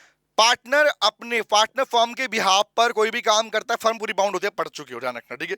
अब पॉइंट इज, तो इसका मतलब है भैया जो भी काम कर रहा है वो अपनी अथॉरिटी में रह के करे, अथॉरिटी मतलब अपनी फर्म का नाम यूज करे, सिंपल सी बात है। और जो भी करे उससे एक्सप्रेसली या इंप्लाइडली फर्म के अंदर फर्म का नाम ही बाउंड होना चाहिए, फर्म का नाम ही बाउंड होना चाहिए, इंटेंशन फर्म के नाम को यूज करने की होनी चाहिए। फर्म का नाम यूज नहीं करोगे, कहा जाएगा आपने अथॉरिटी पूरी नहीं की। एग्जांपल के लिए भाई अथॉरिटी क्या बनती है, भाई सिंपली कोई भी लोन लेते हो, एग्जांपल सुनना, कोई प्लेज है, कोई सेल कर रहे हो फर्म के नाम पर हो, भाई बाइंग सेलिंग कर रहे हो गुड्स को तो भी फर्म के नाम पर हो, रिमेंबर, उधार ले रहे हो तो फर्म के नाम पर हो, रिमेंबर, सब कुछ फर्म के नाम पे होगा। आपने कोई नेगोशिएबल इंस्ट्रूमेंट को ड्रॉ किया, मेक किया, साइन के एंडोर्स किया, तो वो भी आपके फर्म के नाम पे होना चाहिए, सिंपल सी बात। अब मुझे बताओ ना, अगर मैं फर्नीचर खरीद के लेके आ रहा हूं तो किसका नाम यूज करूं, मेरा खुद का। लेट्स सपोज एक फर्म है, बाबू सोना जादू टोना, 4 पार्टनर थे, बाबू सोना जादू टोना, 4 पार्टनर थे। फर्म का नाम था छुई मुई, ऑब्वियस भैया, जरूरी नहीं कि एबीसी तो एबीसी पार्टनरशिप रखेंगे, नहीं, नाम कुछ भी हो सकता है ना, name may be different from the name of partner, simple सी बात है। अब बताओ मुझे भाई, थिंक अबाउट वंस कि अगर फर्म का नाम उस बिल जो बिल बनेगा, एग्जांपल जो इनवॉइस बनेगा, जो फर्नीचर का बिल लेके आ रहा हूं मैं, वो बिल में किसका नाम होगा, मेरा खुद का नहीं, फर्म का नाम होना चाहिए। तो पॉइंट ये आया कि ये सारी ड्यूटी आपकी बनती हैं, बट ये सब क्या है भाई, ये सब वो प्रोविजन है जहां कहा जाएगा, लिखो acts beyond implied authority. Act मतलब भैया वो सारे काम जहां पे इम्प्लाइड अथॉरिटी पूरी नहीं की गई, इसी को बोलते हैं बेटा एक्सेप्शन, याद रखना, इसी को बोलते हैं एक्सेप्शंस ऑफ इम्प्लाइड अथॉरिटी। और इसी को बोलते हैं, जो अभी लिखा हम लोगों ने, breach of the cases of breach, the cases of breach of implied authority. तो किसी भी नाम से मिले, ध्यान रखना, इसका मतलब ये कि पार्टनर ने अपनी इम्प्लाइड अथॉरिटी फुलफिल नहीं की। जो सारे प्रोविजन मैंने चार्ट में लिखवाए हैं यहाँ पर, यही सारे प्रोविजन आपके यहाँ पे लिखे हुए हैं, होपफुली पूरे समझ में आ चुका हो, चाहे वो डिस्प्यूट सबमिट करना हो, बैंक अकाउंट खोलना हो, सरेंडर करना हो, विड्रॉ करना हो केस को, एडमिट लायबिलिटी करना हो, प्रॉपर्टी खरीदना हो, बेचना हो, पार्टनरशिप में आना हो, ये सारे पार्ट ही बनते हैं हमारे पास में किसकी, ब्रीच ऑफ इम्प्लाइड अथॉरिटी। और यहाँ पर ये टॉपिक भी खत्म होता है, अब आएगा registration of partnership form guys. तो फर्म का रजिस्ट्रेशन कैसे होगा और क्या ये मैंडेटरी है या ये ऑप्शनल है, अब बात करते हैं बेटा, समझते हैं बात को कि गाइस हमारे पार्टनरशिप फर्म, हमारे देश की बात कर रहे हैं, इंडिया के अंदर बात कर रहे हैं, इंडिया में फर्म मतलब पार्टनरशिप फर्म, फर्म बोले तो पार्टनरशिप फर्म। एक पार्टनरशिप फर्म का रजिस्ट्रेशन करवाना क्या हमारे देश में आज भी ऑप्शनल है, आंसर है हाँ बेटा हाँ। अब सुनो, बात करते हैं इसके रिगार्डिंग। इस टॉपिक पे दो तरह क्वेश्चन बन सकते हैं। फर्स्ट पार्ट बनता है बेटा कि फर्म का रजिस्ट्रेशन कैसे होता है, नंबर 1। नंबर 2 बनता है क्या ये ऑप्शनल है या मैंडेटरी है। नंबर 3 बनता है कि अगर किसी पार्टनरशिप फर्म ने अपना रजिस्ट्रेशन नहीं करवाया तो क्या उसे कुछ डिसएडवांटेज भी है, आंसर है हाँ, हाँ डिसएडवांटेज भी है। और चौथा क्वेश्चन बनता है इसके ऊपर कि बताइए भैया, अगर फर्म का रजिस्ट्रेशन नहीं हुआ या हुआ, दोनों केस में कुछ ऐसे प्रोविजन भी हैं, कुछ ऐसे राइट भी हैं जो दोनों फॉर्म से छीने नहीं जाते, हाँ है। तो 4 बातें हैं। पहली बात क्या बोली मैंने, रजिस्ट्रेशन कैसे होता है, दूसरी बात ऑप्शनल मैंडेटरी, तीसरी बात नॉन रजिस्ट्रेशन के डिसएडवांटेज कौन कौन से, चौथी बात वो कौन कौन से राइट्स हैं जो दोनों फॉर्म को मिलते हैं, चाहे रजिस्टर्ड हो या ना रजिस्टर्ड हो। अब बात करते हैं, तो टॉपिक हम पढ़ने वाले हैं, आओ पहले इसका चार्ट बना लेते हैं, ठीक है। चलो भैया, तो चार्ट के थ्रू करेंगे इसका रिविजन। हेडिंग बनाओ और लिखो, फर्स्ट पार्ट लिख रहा हूं मैं रजिस्ट्रेशन के बारे में, रजिस्ट्रेशन ऑफ पार्टनरशिप फॉर्म। बड़ा आसान है, बहुत इजी है, ध्यान रखना, रजिस्ट्रेशन ऑफ पार्टनरशिप फॉर्म। चलो चलो बात करेंगे, आओ सुनो भाई लोगों। तो पहला क्वेश्चन तो ये बनता है कि फॉर्म का रजिस्ट्रेशन क्या ऑप्शन या मैंडेटरी। याद रखना, इंडिया में आज भी रजिस्ट्रेशन ऑफ फॉर्म इज, क्या बोलेंगे, is optional, it is not mandatory. लिख लो, registration of form is not mandatory, मतलब कंपलसरी नहीं है, करवाना चाहो तो करवाओ, नहीं तो मत करवाओ, कोई दिक्कत नहीं है। लेकिन दिक्कत की बात कहां पर आती है, लोग कहता है it is desirable, it is desirable. Desirable मतलब आप बोलता है कि करवा लोगे तो फायदा ही मिलेगा, नुकसान कुछ नहीं मिलेगा। तो पॉइंट नंबर 1 आता है कि रजिस्ट्रेशन करवाना ऑप्शन है, answer is yes, it is not mandatory, it is optional. ये क्या है बेटा, इट इज ऑप्शनल, ये ऑप्शनल है, चॉइस का पार्ट है कि अगर पार्टनर्स करवाना चाहे तो करवा ले, ना करवाना चाहे तो मत करवाएं। बट डिजायरेबल का मतलब क्या है? डिजायरेबल इसलिए कहा जाता है बेटा क्योंकि रीजन इज नॉन रजिस्ट्रेशन को मिलते हैं कुछ disadvantage. There some disadvantage advantages to a non registered form. पढ़ेंगे कौन कौन से? To a non registered form, like example के लिए मान लो एक अनरजिस्टर्ड फॉर्म का कोई भी पार्टनर किसी थर्ड पार्टी पे केस नहीं डाल सकता, थर्ड पार्टी पर केस फाइल नहीं, हाँ एग्जैक्टली केस डालने का अधिकार ही नहीं है। दूसरा, ना ही किसी दूसरे पार्टनर पे केस डाल सकते हो। तीसरा, अगर किसी ने आप पर केस डाल दिया तो आप, अगर उसने केस की अमाउंट जो चार्ज आपसे मांग रहा है, क्लेम मांग रहा है, अगर वो 100 रुपए से ऊपर का है तो तुम केस में सेटलमेंट भी नहीं कर सकते। ये 3 राइट तुमसे छीन लिए गए हैं। कब बेटा? अगर रजिस्टर्ड नहीं होती तब के केस में। तो ये बात करते हैं कि फर्म रजिस्टर्ड कब होती है। चलो भैया बात करते हैं तो एक्चुअली फर्म का रजिस्ट्रेशन कैसे किया जाता है, चलो इसके बारे में डिस्कशन किया जाए। तो हेडिंग बनाओ और लिखते हैं, हम पढ़ेंगे अपने पास में कि रजिस्ट्रेशन ऑफ फर्म, कि अगर फर्म को रजिस्ट्रेशन कराना हो तो रजिस्ट्रेशन कराने का क्या कुछ तरीका है। बड़ा ही आसान तरीका है, आओ समझ लेते हैं, इस पार्ट को रिवाइज कर लेते हैं। सुनो सुनो सुनो भाई लोगों, पहला पार्ट है रजिस्ट्रेशन के लिए नंबर 1 काम क्या है। सबसे पहला स्टेप है, हम बात कर रहा हूं स्टेप्स की बात कर रहा हूं, ठीक है, 1 बाय 1 समझना। तो स्टेप नंबर 1 क्या है? अगर फर्म को अपना रजिस्ट्रेशन करवाना है तो फर्स्ट स्टेप समझना, सुनो ध्यान से, बस याद कर लेते हैं, रिवाइज कर लेते हैं। पहला स्टेप होता है बेटा, सबसे पहले आपको फर्म के रजिस्ट्रार के पास, इन शॉर्ट जिस स्टेट में आपका ऑफिस है उस स्टेट के रजिस्ट्रार के पास में आपको एक फॉर्म सबमिट करना पड़ेगा, रजिस्ट्रेशन फॉर्म सबमिट करना पड़ेगा। रजिस्ट्रेशन फॉर्म मतलब इन द प्रेस्क्राइब्ड फॉर्मेट। वो फॉर्मेट वो ऑलरेडी फॉर्म पहले से फॉर्मेट में बनाया होता है, उस फॉर्मेट में आपको सारी इंफॉर्मेशन सबमिट फिल करके वो फॉर्म रजिस्ट्रार को देना पड़ेगा। फ्री में नहीं होगा, रजिस्ट्रेशन फी के साथ देना पड़ेगा, नंबर 1। नंबर 2, क्या वो जो फॉर्म जब आप सबमिट करोगे तो फॉर्म को सबमिट करने से पहले उसके ऊपर सभी पार्टनर्स उनके ऑथराइज एजेंट के सिग्नेचर होंगे? हाँ ये मस्ट है। तो लोग कहता है भैया फॉर्म को सबमिट करने से पहले, क्योंकि सुनना क्यों बता रहा हूं, ये बात भी सुनना क्यों ऐसा कहा गया। फॉर्म को सबमिट करने से पहले फर्स्ट लिखते हैं। फर्स्ट क्या बोला मैंने सर? सबमिट करना, सबमिट क्या? Submit the prescribed form. Submit the prescribe मतलब भैया जो फॉर्म दिया गया, प्रेस्क्राइब फॉर्म किसका बेटा? Of registration. Submit the prescribe form of registration किसको सबमिट करना पड़ेगा भाई लोगों? To the registrar. To the registrar. Free में होगा, मुफ्त में कुछ नहीं होता, मुफ्त में हवा भी नहीं मिलती यहाँ पे देश में। तो कैसे मिलेगा? Along with the registration fees. Registration fee के साथ में आपको फॉर्म सबमिट करना पड़ेगा, पार्ट नंबर 1। नंबर 2 पे आता हूं, फिर क्या होगा? लोग कहता है भैया दूसरी बात समझ लो, ये फॉर्म सबमिट करने से पहले, in short part number 1 submit करना, ठीक है। बट नंबर 2 क्या बोल रहा है? बिफोर सबमिटिंग दिस फॉर्म, बोला बिफोर सबमिटिंग, इस फॉर्म को सबमिट करने से पहले क्या करना पड़ेगा? लोग कहता है भैया duly sign, it is duly मतलब पहले से इसके ऊपर सिग्नेचर होने चाहिए। ड्यूली साइंड बाय कौन करेगा? All the partners. जितने भी फॉर्म के पार्टनर्स हैं वो सारे साइन करेंगे, और प्लस में और सुन लो, एंड देयर ऑथराइज एजेंट, और किसी पार्टनर्स के जो भी ऑथराइज एजेंट्स होते हैं बेटा उनके भी सिग्नेचर इस फॉर्म पर करवाए जाएंगे, इस फॉर्म पर करवाए जाएंगे, तभी आप सबमिट करोगे। तीसरा, सबमिशन के साथ में तीसरा पॉइंट और क्या कहता है कि सबमिट करने से पहले, देखो सबमिशन से पहले की रिक्वायरमेंट है। सुनो क्यों कह रहा है ऐसा, क्योंकि अगर आपने फॉर्म में कोई भी मिस्टेक कर दी, सुन लो, पार्टनरशिप फॉर्म के रजिस्ट्रेशन के टाइम पर अगर कोई भी फॉल्स पर्टिकुलर, कोई फॉल्स इंफॉर्मेशन भरी गई या इनकरेक्ट इंफॉर्मेशन भरी गई और सबमिट कर दिया आपने, तो माफी नहीं है, 3 महीने तक की जेल है, imprisonment up to 3 months, fine भी लग सकता है और दोनों भी मिल सकता है आपको। तो ये ध्यान रखना, वो भी किस पे? फर्म पे नहीं, इंडिविजुअल पार्टनर के ऊपर। तो लोग कहते हैं पहले पढ़ लो। तो दूसरा बोला, और क्या बोल रहा है? And duly verification, duly verification, duly verification must be made. Verification होनी जरूरी है बिफोर सबमिटिंग, सबमिट करने से पहले। तो लोग कहता है भैया सबमिट कर रहे हो ठीक है कर लो, बट बिफोर सबमिटिंग, सबमिट करने से पहले इसकी वेरिफिकेशन भी करवा लो बिफोर सबमिटिंग। तो ये 3 बातें हैं जो बोला भैया आपको सबमिट करने से पहले ध्यान रखनी है। ये 2 बातें कौन सी है? ये 2 बातें वो हैं जो आपको इसको सबमिट करने से पहले ध्यान में रखनी है। ये बात है, नंबर 3 पॉइंट यहाँ आते हैं। अब आता है पॉइंट नंबर नेक्स्ट हमारे पास में कि और क्या होगा। अब क्या होगा? हो गया रजिस्ट्रेशन? ऐसे नहीं होगा रजिस्ट्रेशन।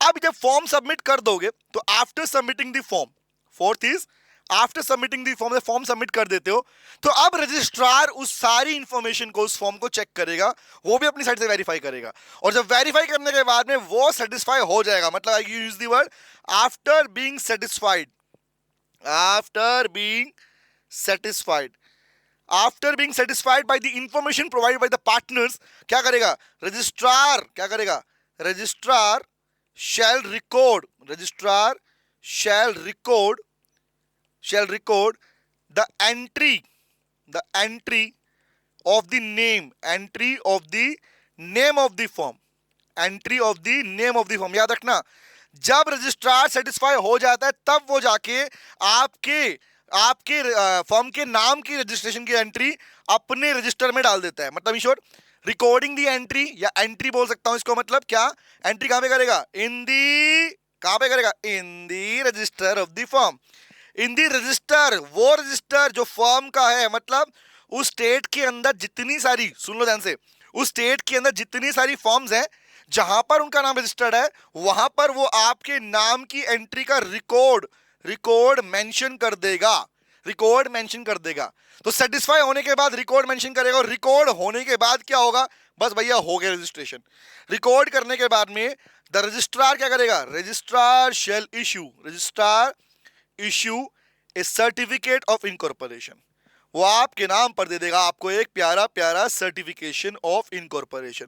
बट ध्यान रखना, अगर क्वेश्चन ने ये पूछा कि रजिस्ट्रेशन कब हो जाता है, तो अभी मत बोला कि रजिस्ट्रेशन तब मिलेगा जब सीओआई मिल जाएगा, नो, सीओआई मतलब सर्टिफिकेट मिल जाएगा, नहीं, रजिस्ट्रेशन आपका 4 स्टेप पे हो चुका होता है।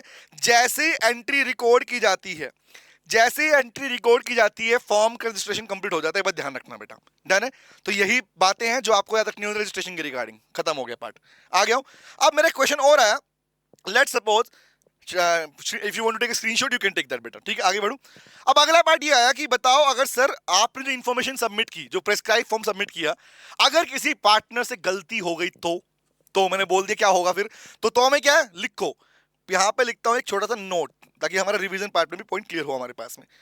ये नोट इसलिए बनवा रहा हूं बेटा ताकि हमारे पास में प्रॉपर तरीके से चीजें तरीके से रिवाइज हो जाए हमारे पास में, क्योंकि नॉर्मली जो हमारी मेन क्लासेस है, मेन क्लास में पूरा एक्ट हमारे पास करीबन 8 से 10 क्लास के अंदर मैंने कवर किया है, और आराम से हर एक पार्ट को लिख लिख के पढ़ा है पूरा। यहाँ चार्ट यूज कर रहा हूँ ताकि आपके लिए और इजी हो फास्ट रिवीजन पार्ट के अंदर। नोट्स में क्या है भाई, नोट्स में एक बात बोला, in case of any false particulars और इनकरेक्ट इंफॉर्मेशन, अगर कोई गलत इंफॉर्मेशन या कोई गलत इंफॉर्मेशन इनकरेक्ट इंफॉर्मेशन आपने सबमिट कर दी, लेट्स सपोज पार्टनर बोले यार छोड़ ना, क्या कौन बिगाड़ रहा है हमारा, लिख दे नाम कुछ भी, लिख दे एज कुछ भी। अब एग्जांपल के लिए जो आप इंफॉर्मेशन प्रोवाइड कर रहे हो, अगर वो बाद में फॉल्स निकली इवन आफ्टर इनकॉर्पोरेशन, तो याद रखना द पार्टनर, जो पार्टनर जिसने इंफॉर्मेशन प्रोवाइड की, द पार्टनर क्या होगा, विल बी पनिशेबल, उसको भैया माफी नहीं है, पनिशमेंट है। तो याद रखना examiner can also ask A question on this कि बताइए भैया अगर किसी पार्टनर ने रॉन्ग इंफॉर्मेशन सबमिट की तो पनिशमेंट क्या है। तो पनिशमेंट है भाई लोगों, दो ध्यान रखना, 3 पनिशमेंट है। पहली इंप्रिजनमेंट, आपको जेल हो सकती है, इंप्रिजनमेंट अप टू 3 मंथ्स, अब इंप्रिजनमेंट अप टू 3 मंथ, अभी 3 महीने का प्रावधान इसके अंदर दिया गया है, 3 महीने तक की जेल, और जेल तो भाई एक दिन भी बड़ा खतरनाक होती है, तो जेल कितना, इंप्रिजनमेंट अप टू 3 मंथ तक की जेल। दूसरा और क्या हो सकता है, और आप पर फाइन लग सकता है। सर फाइन कितना होगा, fine will be decided by the court. तीसरा, या फिर और क्या होगा, और कोर्ट चाहे तो दोनों के दोनों से आपको नवाज सकता है, इन शॉर्ट दोनों आपको मिल सकते हैं। तो गाइस ये पॉइंट याद रखना, रजिस्ट्रेशन कैसे होता है, और आपको अगर फॉल्स इंफॉर्मेशन सबमिट की गई तो वहां पर आपको माफी नाम की चीज नहीं दी गई, आपको पनिशमेंट मिलेगी मिलेगी। तो ये था गाइस पूरा हमारा रजिस्ट्रेशन वाला पार्ट, डन है। अब मैं आऊंगा नॉन रजिस्ट्रेशन वाले पार्ट के ऊपर, यहां तक क्लियर हो गया। चले चले चले चले चले आओ नेक्स्ट पे आता हूं, फिर तुम्हें दिखाऊंगा कहां पे पूरा पार्ट भी क्या क्या लिखा है, पूरा वही लिखा है जो मैंने पढ़ा रहा हूं आपको, ठीक है। आगे आता है नेक्स्ट वन इज कॉल, हमारे पास में आता है, देखो अब कुछ क्वेश्चन पूछोगे सर प्रेस्क्राइब फॉर्म का मतलब क्या है। प्रेस्क्राइब फॉर्म मतलब भैया फॉर्म के जितने पार्ट, उनका नाम, उनकी एड्रेस, उनकी पैन आईडी, उनकी डिटेल्स, वो सब कुछ ये होती है ना जो मेंशन, उसी को बोलते हैं फॉर्म, बोलते हैं स्टेटमेंट बोलते हैं हमारे पास में, ठीक है। आओ बात करते हैं। तो अगला पार्ट आया कि अगर मान लीजिए फॉर्म रजिस्ट्रेशन नहीं करवाया तो क्या होगा। तो नेक्स्ट पार्ट बनता है इसका disadvantage of non registration of form. अगर फॉर्म का रजिस्ट्रेशन नहीं कराया गया तो उस केस में क्या क्या डिसएडवांटेज है। सर हमें स्क्रीनशॉट लेना होगा तो हम क्या करेंगे, ये तो मैंने सोच लिया पहले से। तो you can take an screenshot, यहाँ पे वीडियो पॉज करके आप स्क्रीनशॉट ले पाएंगे अपने पास लास्ट में बेटा, ठीक है। You can take a screenshot running in the running class also. तो ये आप इसका स्क्रीनशॉट लेके आपको पूरा चढ़ को याद भी रहेगा। Done done done done done, चले आगे आगे आओ। बाकी नोट्स पूरे आपको दे रखे आप लोगों को मैंने। अब आई बात हमारे पास में कि क्या कुछ नुकसान है अगर फॉर्म का रजिस्ट्रेशन नहीं हुआ तो। फॉर्म रजिस्टर्ड होगी तो कोई दिक्कत ही नहीं थी, बट अगर रजिस्टर्ड नहीं है तो भैया नुकसान है। माना बेशक फॉर्म का रजिस्ट्रेशन ऑप्शनल है, चॉइस है आपका, बट करवाना डिजायरेबल इसलिए क्योंकि ये डिसएडवांटेज आपके कौन कौन से आप बात कर लेते हैं। ज्यादा नहीं है, छोटे ही है हमारे पास में, बट है इंपॉर्टेंट। तो नंबर 1 आता है, याद रखना अगर किसी फॉर्म का रजिस्ट्रेशन नहीं हुआ, याद रखना अगर किसी फॉर्म का रजिस्ट्रेशन नहीं हुआ तो सबसे पहली बात, थर्ड पार्टी आपकी फर्म पे केस डाल सकती है, बट आप थर्ड पार्टी पे केस नहीं डाल सकते। मतलब पार्टनर्स के अलावा जो जितने भी लोग हैं ना, आप उन पे केस डालने का अधिकार खो देते हो। रजिस्ट्रेशन है तो आप केस डाल पाओगे, रजिस्ट्रेशन नहीं है तो केस डालने का राइट नहीं है। अगर डालना है तो पहले रजिस्ट्रेशन कराओ फिर केस डाल पाओगे। दूसरा, थर्ड पार्टी, अब लिख दूं, पहले इस बार को लिख लेते हैं, बोला मैंने, क्या बोला, लिखो, ए फर्म या एनी पार्टनर, कोई भी पार्टनर और दी फर्म और या फर्म क्या नहीं कर पाएगी, लिखो, can not file a shoot, can not file a shoot. अगर किसी ने तुम्हारा कुछ गलत भी कर दिया, तुम्हारी फर्म के साथ कुछ गलत भी हो गया, तो तुम्हारे पास में अधिकार नहीं है shoot against the third party. आप थर्ड पार्टी पे अगेंस्ट दी थर्ड पार्टी पे आप केस नहीं डाल सकते, पहला प्रोविजन। नंबर 2 क्या बोला, और क्या नुकसान है, नुकसान है तुम नहीं डाल पा रहे बट वो डाल पाएगा। मतलब तुम एग्जांपल के लिए, तुम्हें गुस्सा, तुम चाटा नहीं मार सकते बट वो चाटा मार के पक्का जाएगा और तुम कुछ नहीं कर पाओगे।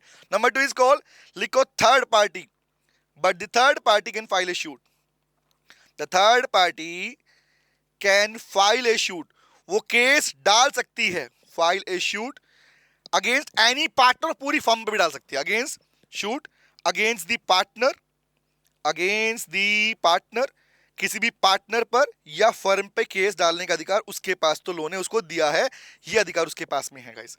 तो दो तो ये हो गया हमारे पास में, और third one is very very important, सुन लो, तीसरा ही इंपॉर्टेंट हमारे पास में। फर्स्ट 2 तो क्लियर हो गए, बेसिक पॉइंट है कि थर्ड पार्टी केस डाल पाएगी, आप केस नहीं डाल पाओगे। नंबर 2 क्या बोला, सर उसने केस डाला कुछ बिगाड़ भी नहीं पाओगे। तीसरा आया जो आता है मेन प्रोविजन। एग्जांपल सोचो, थर्ड पार्टी ने केस डाला और तुम्हारी फॉर्म है अनरजिस्टर्ड फॉर्म, मतलब थर्ड पार्टी केस डाल रही है बट तुम्हारी फॉर्म का रजिस्ट्रेशन नहीं हो रखा। तो सोचो सोचो सोचो, ऐसी कहानी में जो थर्ड पार्टी तुम पे केस डालकर कुछ क्लेम मांगना चाहिए, पैसा मांगना चाह रही है, होता ना क्लेम कि मेरा नुकसान हुआ, 4 लाख का नुकसान, 5 लाख का नुकसान। तो नॉर्मल केस में क्या होता है, अगर फॉर्म रजिस्टर्ड होती है ना, तो वहां पर वो फॉर्म उस पार्टी से जिसने थर्ड पार्टी ने केस डाला उससे सेटलमेंट कर लेती है।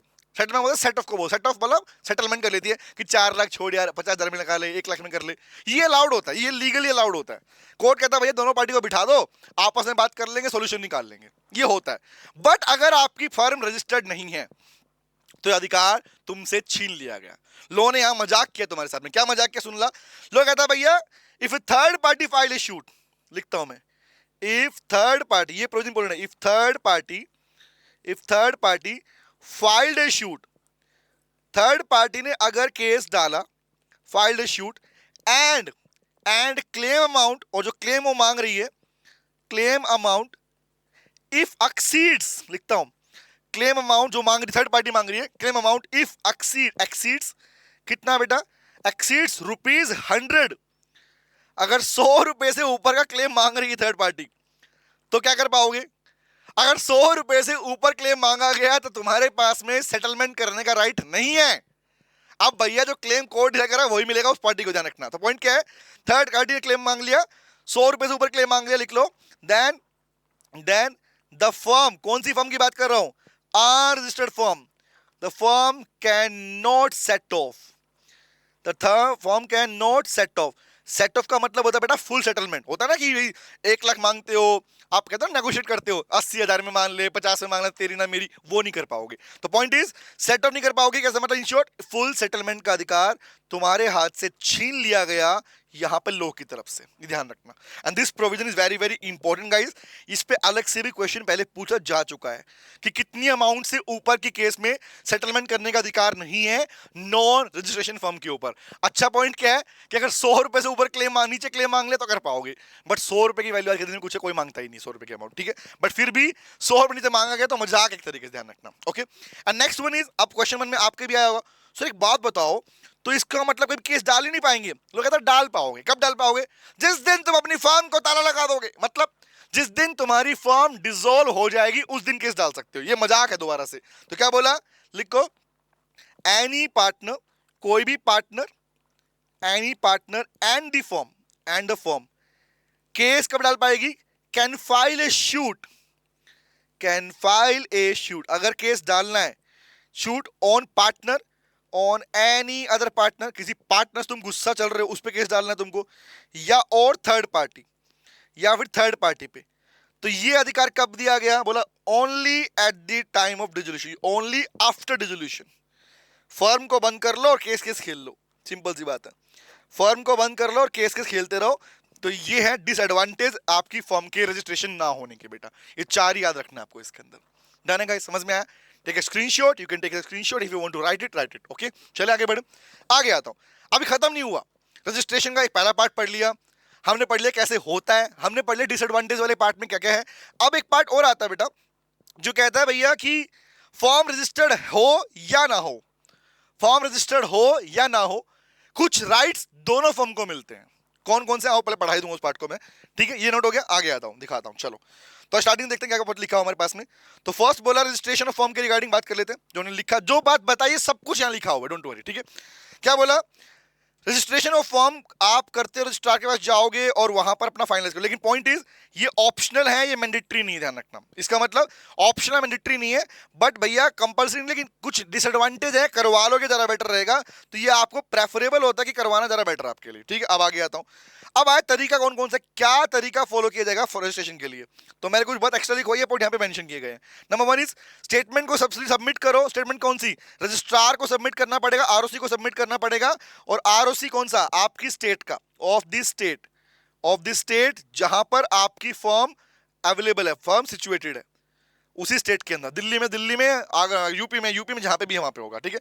दूसरा, स्टेटमेंट में क्या क्या लिखा होगा, वही सारी information, name of partner, principal place क्या है, कितने लोग हैं, कहाँ क्या बिजनेस करते हो, कितना पॉइंट हुआ, कितने कब, किसने कब ज्वाइन किया, ये सारी इंफॉर्मेशन, परमानेंट एड्रेस क्या है, ड्यूरेशन कौन सा है, फॉर्म की टाइप कौन सी, सारी इंफॉर्मेशन को आपको फॉर्म में सबमिट करना होता है। तो आपको ये लिखने की रिक्वायरमेंट नहीं है। If you want the right की all the information prescribe form में जो मैंने लिखवाया है वही लिख सकते हो इसमें आप।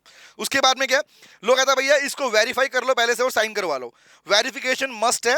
वेरिफिकेशन वही होगा, देखो verification in the prescribe format.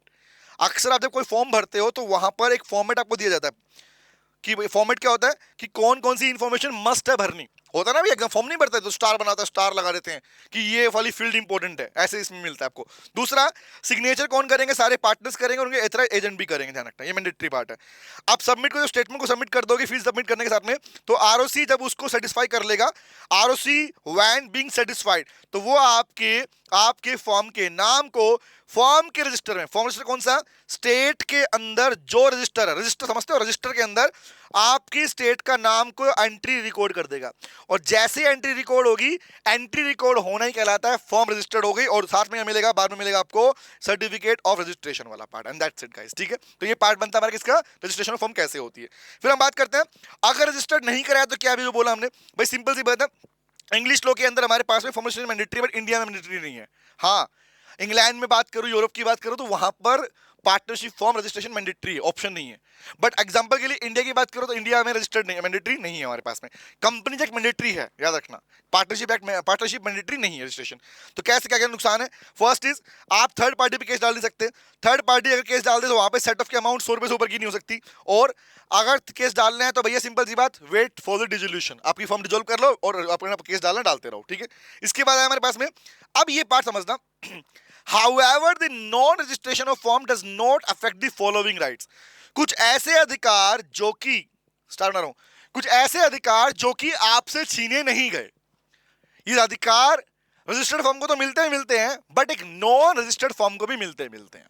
Example सुनना, let's suppose guys third party पे केस नहीं डाल सकते, बट थर्ड पार्टी ने अगर चोरी की हो तो, थर्ड पार्टी ने आपके बिजनेस में आके आपकी असेट्स को आग लगा दी तो, मतलब अगर क्रिमिनल नेचर का कोई काम किया तो भैया केस बनता है। तो एक पॉइंट नंबर 1 यहां पे जो लिखा नहीं बता रहा हूं कौन सा, एक याद रखना, इन case of theft, in case of criminal, in case of criminal activity, किसी भी क्रिमिनल एक्टिविटी के लिए ध्यान रखना, चाहे वो चोरी की हो, चाहे वो थेफ्ट का पार्ट हो, चाहे वो आपको आग सामान को आग लगा दी हो, तो ये किसी भी पार्टनर ने किया हो, by any partner, any partner, किसी पार्टनर ने क्यों ना कर दो गुस्से में आके, ये थर्ड पार्टी ने किया हो, ये अधिकार आपको दिया गया है, ये अधिकार एक अनरजिस्टर्ड फर्म को भी दिया गया है कि वो उस पे केस फाइल कर सकती है।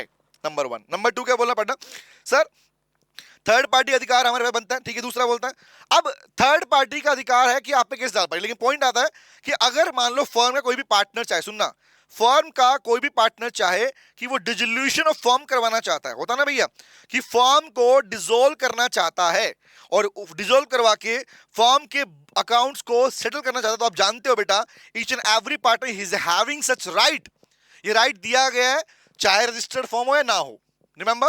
तो अनरजिस्टर्ड फॉर्म के कोई भी पार्टनर फॉर्म का डिसोल्यूशन के लिए नोटिस देके, होता है ना अगर विल में बनी हुई तो वो फॉर्म को डिसोल्व करवा सकता है, उसके बुक्स ऑफ अकाउंट को सेटल करने के लिए भी बोल सकता है, ओके। उसके अलावा अगर मान लो कोई पार्टनर इंसॉल्वेंट हो गया, अनरजिस्टर्ड फॉर्म का कोई पार्टनर इंसॉल्वेंट हो गया, तो वहां पर ऑफिशियल असाइनी समझते हो, इसी को बोलते हैं ऑफिशियल रिसीवर, याद है। ऑफिशियल रिसीवर कौन होता है, जिसे जैसे कोर्ट अपॉइंट करता है, और कोर्ट क्या करता है, वो पर्सन उस पार्टनर की जो इंसॉल्वेंट हो गया उसकी संपत्ति को रियलाइज करता है, बेचता है और बेचकर उसके लोन चुका देता है। तो ये अधिकार भी पार्टनर को दिया गया है चाहे वो फॉर्म अनस्टडी क्यों ना हो। उसके बाद में सेट ऑफ करने का अधिकार है, बट कब बोला, देखो मजाक किया, if the amount does not exceed, again उसका उल्टा वाला पार्ट, मतलब अगर 100 रुपए से नीचे कोई केस की वैल्यू आ रही है तो आप केस लड़ लो, कोई दिक्कत नहीं है, सेट ऑफ कर लो।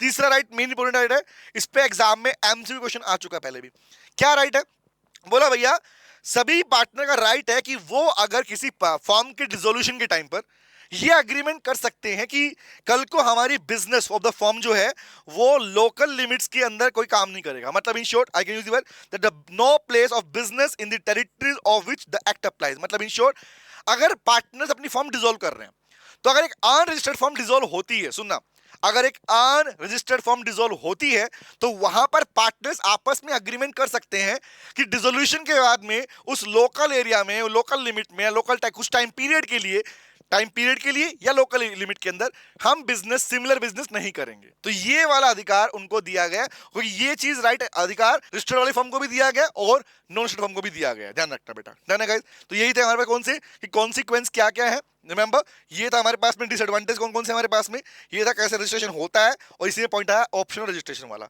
तो यहाँ पर हमारा ये वाला टॉपिक भी खत्म हो जाता है, registration. If you want to understand a question, तो आपका एक क्वेश्चन मैंने जो क्लास में करवाया था, remember you can take it as a homework, आप रीडिंग करेंगे आपको पूरा समझ में आएगा भाई पूरी क्वेश्चन कैसे समझ में आ रहा है हमारे पास में, ठीक है, ओके। ये क्वेश्चन दिया, एग्जांपल दिया, if you want to read it, कोई दिक्कत नहीं वरना, ठीक है। आओ, अब ये बात मैंने बोली थी आपको कि भैया पेनल्टीज क्या है, सिंपल सी बात है, पेनल्टी के रूप में क्या है कि कोई भी इंफॉर्मेशन सबमिट किया, रिमेंबर, और अगर वो इंफॉर्मेशन फॉल्स नेचर की है, फॉल्स हैं या आपका पर्पस ही फ्रॉड करने का था, इंफॉर्मेशन करेक्ट थी, तो उस केस में आप पे पनिशमेंट है, ये है मेन पॉइंट। पनिशमेंट क्या क्या है भाई, पनिशमेंट है 3 चीजें। पहली पनिशमेंट क्या है कि 3 महीने तक की जेल आपको हो सकती है, फाइन लग सकता है और दोनों मिल सकता है। तो this is the part guys, इस पे आपसे एग्जामिनर क्वेश्चन पूछ सकता है कि फॉर्म के रजिस्ट्रेशन के टाइम पर अगर पार्टनर्स ने, if any partner submit the false information, false particulars, what will be the punishment, answer is he और she may be imprison, having imprisonment up to 3 months, ध्यान रखना, और फाइन और बोथ दोनों मिल सकते हैं। Is it clear? तो यहां पर ही खत्म होता है हमारा कौन सा, रजिस्ट्रेशन ऑफ फॉर्म वाला पार्ट, और अब शुरू होगा डिसोल्यूशन ऑफ फॉर्म वाला part.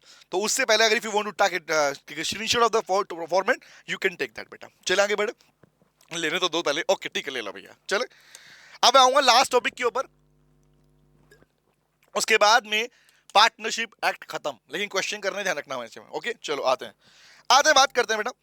The next the last topic of this act is dissolution of form guys. So इस तरह कुछ नहीं, इस तरह कुछ भी पढ़ने रिक्वायरमेंट जो पढ़ा रहा हूं उसके बाद कुछ भी पढ़ने रिक्वायरमेंट है तुमको। डिसोल्यूशन ऑफ फॉर्म क्या होता है, मोड्स पे क्वेश्चन एग्जाम में आता है, मोड्स के ऊपर आता है, कितनी तरह से एक पार्टनरशिप फॉर्म डिसॉल्व हो सकती है। तरीके कौन कौन से हैं, कब कब होगी, ये बात करेंगे। आओ बात करते हैं। तो क्या इसका भी बनाऊं चार्ट? आओ चलो बना दो। तो चार्ट बनवाई दो, एक काम करे, चलो आ जाओ। चलो चलो चलो भैया, तो हेडिंग बनाओ और बनाते हैं एक चार्ट। हेडिंग है हमारे पास में dissolution of firm. Dissolution of firm, एक फर्म का डिसोल्यूशन। तो फर्म डिसोल्यूशन कहूं या पार्टनरशिप कहूं या पार्टनरशिप फर्म कहूं, मतलब भाई लोगों सेम है, सेम है, सेम है। तो नाम है फर्म बोलूं, पार्टनरशिप बोलूं या पार्टनरशिप फर्म बोलूं, मतलब सेम होता है। क्वेश्चन क्या इंपॉर्टेंट है कि फर्म का डिसोल्यूशन होता कैसे है। तो फर्स्ट तो आता है मीनिंग क्या है भाई, सुन लो ध्यान से। पूरा का पूरा टॉपिक डिसोल्यूशन का आता है section number 39 to section number 44 के अंदर। सेक्शन 39 किसके बारे में बात करता है? Section 39 is talks about definition of dissolution guys. Section number 39 बताएगा आपको किसके बारे में कि डिसोल्यूशन होता क्या है। 40, 41, 42, 43, 44 ये 5 सेक्शन बताएंगे आपको मोड्स ऑफ डिसोल्यूशन के बारे में। याद रहेंगी बातें। 39 is for definition of dissolution, 40, 41, 42, 43, 44 this 4 section will belongs to the modes of dissolution. अब बात समझते हैं। एक बात बताओ यारो, रट्टा मारते अक्सर तुम लोग, बी प्रैक्टिकल इन दिस। जब ये क्वेश्चन बोला गया कि फर्म का रजिस्ट्रेशन है, तो ये फर्म का रजिस्ट्रेशन था, हो गया। अब फर्म डिसोल्यूशन की बात कर रहा है, तो फर्म क्या होती है? अगेन क्वेश्चन, रट्टा मारना बंद, सुनो रिवाइज करते हैं। फर्म का डिसोल्यूशन, तो पहला क्वेश्चन था फर्म होती क्या है? सर पार्टनरशिप फर्म का डेफिनेशन हमें याद है। Partnership firm refers to a, partnership मतलब इज ए रिलेशनशिप। ये बात याद तुमको? रिलेशनशिप, रिलेशनशिप कौन सी sir? Relationship to share profit, याद है? Profit sharing of the business, याद आया? भूलता नहीं, क्या बोल रहा हूं? पार्टनरशिप का मीनिंग बोल रहा हूं मैं। Partnership refers to the relationship of profit sharing of a business. कौन सा बिजनेस? Lawful business. किसके लिए? ऑफ कैरिड बाय ऑल और any of them acting for all, mutual agency sir. तो एक ऐसा अग्रीमेंट जिसका पर्पस था प्रॉफिट शेयरिंग एजेंसी वाला पार्ट। तो my question is what will be the meaning of dissolution now? रट्टा मारोगे क्या? नहीं भाई, सिंपल सी बात।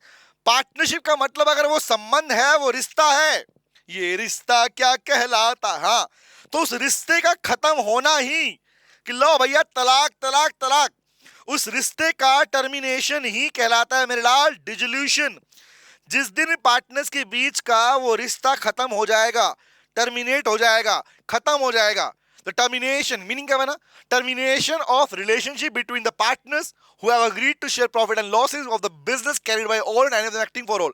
मैंने कुछ नहीं किया, फिर टर्मिनेशन के आगे पार्टनरशिप का मीनिंग जोड़ दिया, क्योंकि पॉइंट इज जिस दिन रिश्ता खत्म हो गया फॉर्म बी डिसॉल्व कहलाई। ये है definition of dissolution of form which is defined under section 39। ठीक है, अब मेन क्वेश्चन किसके ऊपर आता है? मेन क्वेश्चन आता है मेरे लाल किसके ऊपर? मोड्स के ऊपर। तो क्वेश्चन आता है मोड्स कौन कौन से हैं? The modes of dissolution of form, वो कौन कौन से तरीके हैं भाई लोगों जिससे एक पार्टनरशिप फॉर्म डिसॉल्व होती है? कैसे होती है? 5 तरीके हैं, सुन लो भाई लोगों। 5 ही तरीके हैं, 5 ही पढ़ने हैं। ऑप्शन पहला, नंबर 1 कौन सा है? नंबर 1 इज गाइस हमारे पास में है, पहला सुनना ध्यान से, डिसोल्यूशन बाय अग्रीमेंट। अगर ये चार्ट देख लिया तुम्हें दोबारा इसे पढ़ने की रिक्वायरमेंट नहीं पड़ेगी। Dissolution by agreement number 1। Number 2 dissolution by agreement, नीचे लिखता हूं इसको, याद रहेगा। पहला है डिसोल्यूशन बाय अग्रीमेंट। अग्रीमेंट कहूं या इसी को बोलते हैं म्यूचुअल एग्रीमेंट। पार्टनर चाहे, अब सुनते ना बात ध्यान से क्या बोल रहा हूं, पार्टनर चाहे तो आपस में अग्री करके, म्यूचुअली बात करके भी एक पार्टनरशिप फॉर्म को डिसॉल्व कर सकते हैं, बट म्यूचुअली बात मतलब सब के सब तैयार होने चाहिए, नंबर 1। नंबर 2 आता है कंपल्सरी डिसोल्यूशन। एक ऐसी कंडीशन जहां पर आपसे पूछा नहीं जाएगा, आपका डिसोल्यूशन करवा दिया जाएगा। कंपल्सरी मतलब अगर इनमें से कोई केस हुआ, केस 2 पढ़ेंगे इसके अंदर कि कब होता है कंपल्सरी डिसोल्यूशन, बढ़ाऊंगा। नंबर 2 इज कंपल्सरी डिसोल्यूशन क्या होता है, मतलब करना ही पड़ेगा, चॉइस नहीं है तुम्हारे पास में। नंबर 3 है बेटा डिसोल्यूशन ऑन हैपनिंग ऑफ, जिस सीक्वेंस में मैं लिख रहा हूं उसी सीक्वेंस में आपको नोट करना है। Dissolution on happening of certain contingencies, certain contingencies. Normally contingency का मतलब होता है जिनका होना ना होना पहले से डिसाइड ना हो, उसे कॉन्टिजेंसी कहते हैं। मतलब कॉन्टिजेंस, देखो द वर्ड कॉन्टिजेंस से ना कॉन्टिजेंसीज, व्हिच मींस दैट जो कि अनसर्टेन है, जिसका निश्चित नहीं है कि कब होगा कब नहीं होगा, बट होगा पक्का है, ध्यान रखना। दूसरा हमारे चौथा बनता है हमारे पास में sir dissolution by notice. Notice देकर भी फॉर्म डिसॉल्व हो जाती है, बट नोटिस कौन देगा? Notice by any partner, okay. And the last one is dissolution by court. तो गाइस ये 5 तरह के डिसोल्यूशन आपके पार्टनरशिप में होते हैं, पांचों पढ़ने हैं। अब क्या पढ़ना है, कैसे रिवाइज करना, सुन लो ध्यान से। आपको ये याद रखना है कि कौन से मोड का डिसोल्यूशन कब होता है। अगर आपको ये याद रहता है तो समझ लो इस क्वेश्चन में तुम्हें जिंदगी में दिक्कत नहीं आने वाली। सुनो ध्यान से, the topic is very very very very important ध्यान रखना। बट ये पांचों तरीके कब एप्लीकेबल है वो समझना रिक्वायर्ड आप लोगों के लिए। आओ बात कर लेते हैं पहले। तो first one is guys, first आया डिसोल्यूशन बाय अग्रीमेंट। पढ़ते हैं, अग्रीमेंट का डिसोल्यूशन का मतलब क्या है। तो नॉर्मली बात है, when all, listen to me guys, सुनना, when all the partners, when all मतलब सारे सारे, when all the partners agreed, अगर सारे के सारे पार्टनर्स अग्री हो जाएं, सुनना चालू कर दो, जब सारे के सारे पार्टनर्स आपस में अग्री कर लें कि फर्म डिसॉल्व करनी है तो उसे कहते हैं dissolution by agreement. Section number 40 defines this. Section number 40 इसी के बारे में ध्यान रखना। तो इन शॉर्ट बड़ा सिंपल है, when all the partners decided to dissolve the firm that is called dissolution by mutual agreement, और इसी को बोलते हैं डिसोल्यूशन बाय अग्रीमेंट भी बोलते हैं। नंबर 1। नंबर 2 पे आता हूं। Number 2 is called compulsory. कब होता है भाई, ये है इंपॉर्टेंट, सुन लो ध्यान से। तो फॉर्म कंपल्सरी डिसॉल्व कब होती है, दो केस पढ़ने को मिलेंगे। दो केस कौन कौन से। पहला केस है मेरे भाई, सुनना, द फर्स्ट केस इज अगर किसी फर्म में, क्वेश्चन को ध्यान सुनना जो रिवाइज करवा रहा हूं, सुन लो ध्यान से बात को, हो सकता है तुमने पढ़ा हो, ध्यान ना रहा हो, अब सुन लो ध्यान से। कंपल्सरी मतलब भैया फर्म डिसॉल्व करनी ही पड़ेगी, और कंपल्सरी तुम्हारा आंसर तभी बनेगा जब तुम्हें दो प्रोविजन याद रहेंगे। पहला प्रोविजन क्या है कि अगर किसी फर्म में कोई भी, सारे के सारे पार्टनर, ऑल दी पार्टनर्स, सारे के सारे पार्टनर्स अगर इंसॉल्वेंट हो गए, क्या हो गए, सारे सारे पार्टनर अगर इंसॉल्वेंट हो गए, केस नंबर 1, तो बेटा कंपल्सरी डिसोल्यूशन होगा, नंबर 1। दूसरा, या फिर any partner out of all, any partner out of all. इस पे एग्जाम में क्वेश्चन आया था कि सारे के सारे या कोई एक, अगर फर्म में इंसॉल्वेंट हो गया, अगर कोई एक भी हो गया तब भी हो सकता है, ध्यान रखना, कोई एक भी हो गया तब भी कंपल्सरी डिसोल्यूशन हो सकता है, और सारे के सारे हो गए तब भी इंसॉल्वेंट आपके हो गए तब भी कंपल्सरी डिसोल्यूशन होगा। नंबर 1 ध्यान रखना, नंबर 1। तो कंडीशन नंबर 1, ये वाली कंडीशन फुलफिल हुई तो आपका आंसर कंपल्सरी डिसोल्यूशन होगा। बट ऑलवेज रिमेंबर, ये सेम प्रोविजन दोबारा आएगा थर्ड वाले टॉपिक के अंदर भी। अब सुन लो कब आएगा, देखना। आगे आता हूं, दूसरा पार्ट बोला हमारे पास में, ये क्लियर है, याद रहेगा। आगे आता हूं। अब बोला भैया कंपल्सरी का सेकंड तरीका क्या है, बोला जो बिजनेस फर्म कर रही थी, मतलब if the business of the firm, if the business of the firm, अगर फर्म का बिजनेस बिकम्स अनलॉफुल, अगर फर्म्स का बिजनेस क्या हो गया, पहले लॉफुल था बट बाद में अनलॉफुल हो गया। अब एग्जांपल सुनो भाई ध्यान से, एग्जांपल सुनना। अच्छे वाला तुम्हारा पार्टनरशिप जो थी वो फर्नीचर का बिजनेस करती थी, चलता आ रहा है, 2 साल से कर रहे थे, बट अभी पता तुम्हें लगा, तुम्हें लालच आ गया और तुमने फर्नीचर में छिपा के स्मगलिंग करनी शुरू कर दी। थिंक अबाउट दिस, तो क्या हो गया, it is unlawful business again. अब एग्जांपल के लिए, तुम्हारा बिजनेस था फर्म का कि तो हिमाचल से वहां से लकड़ियां लेके आते थे कटवा के, ठीक है, फर्नीचर का लकड़ियां लेके, टिम्बर लेके आते रहे, दिल्ली लेके आते, दिल्ली, हिमाचल टू दिल्ली लेके आते थे। सडनली हिमाचल गवर्नमेंट ने अनाउंस किया कि अब से हिमाचल में पेड़ की कटिंग, ट्रीज की कटिंग करना बैन है, चेंज इन लॉ हो गया। तो अगर तुम अब काटोगे क्या हो गया, अनलॉफुल बिजनेस हो गया। तो इन शॉर्ट कहने का वाला पॉइंट क्या बेटा, अगर तुम्हारा बिजनेस अनलॉफुल हो गया तब भी याद रखना वो पार्टनरशिप फॉर्म को डिसॉल्व करना ही पड़ेगा, and that is called compulsory dissolution guys, ध्यान रहेगी ये बात है, फर्स्ट एंड सेकंड। तो सेक्शन नंबर 40 था किसके बारे में, अग्रीमेंट के बारे में। तो सेक्शन नंबर 41 कौन सा है, सेक्शन नंबर 41 कंपल्सरी के बारे में बात करता है। इज इट क्लियर, आगे आता हूं। सेक्शन 42 कौन सा है हमारे पास में, on happening of certain contingencies, या सुनो ध्यान से, और हैपनिंग ऑफ सर्टेन मतलब देखो वर्ड समझना, हैपनिंग होने पे, सर्टेन निश्चित, कॉन्टिजेंसी मतलब जिनका होना पहले से फिक्स ना हो। सर एग्जांपल समझ लो, लेट्स सपोज गाइस डेथ, कोई इंसान मरेगा, आज हर व्यक्ति एक दिन जाएगा इस जगह को छोड़कर, पता है ना, ये कंफर्म्ड है ना भैया, the harsh reality of life, each and everybody, हम बड़े हुए, हम छोटे थे, बड़े हुए, बड़े बूढ़े भी होंगे, बूढ़े मरेंगे भी, सिंपल सी बात है भाई, दिस चेन। बट कब मरोगे, कब डेथ होती है, इट इज नॉट फिक्स। तो सर्टेन तो है बट कॉन्टिजेंट है, रिमेंबर, डिपेंड करता है। तो क्वेश्चन ये आया कि कौन कौन से पार्ट में हम अपना सेक्शन 42 अप्लाई करेंगे, हम कहेंगे भाई ये अप्लाई होगा, तो लिखो कौन कौन सा है।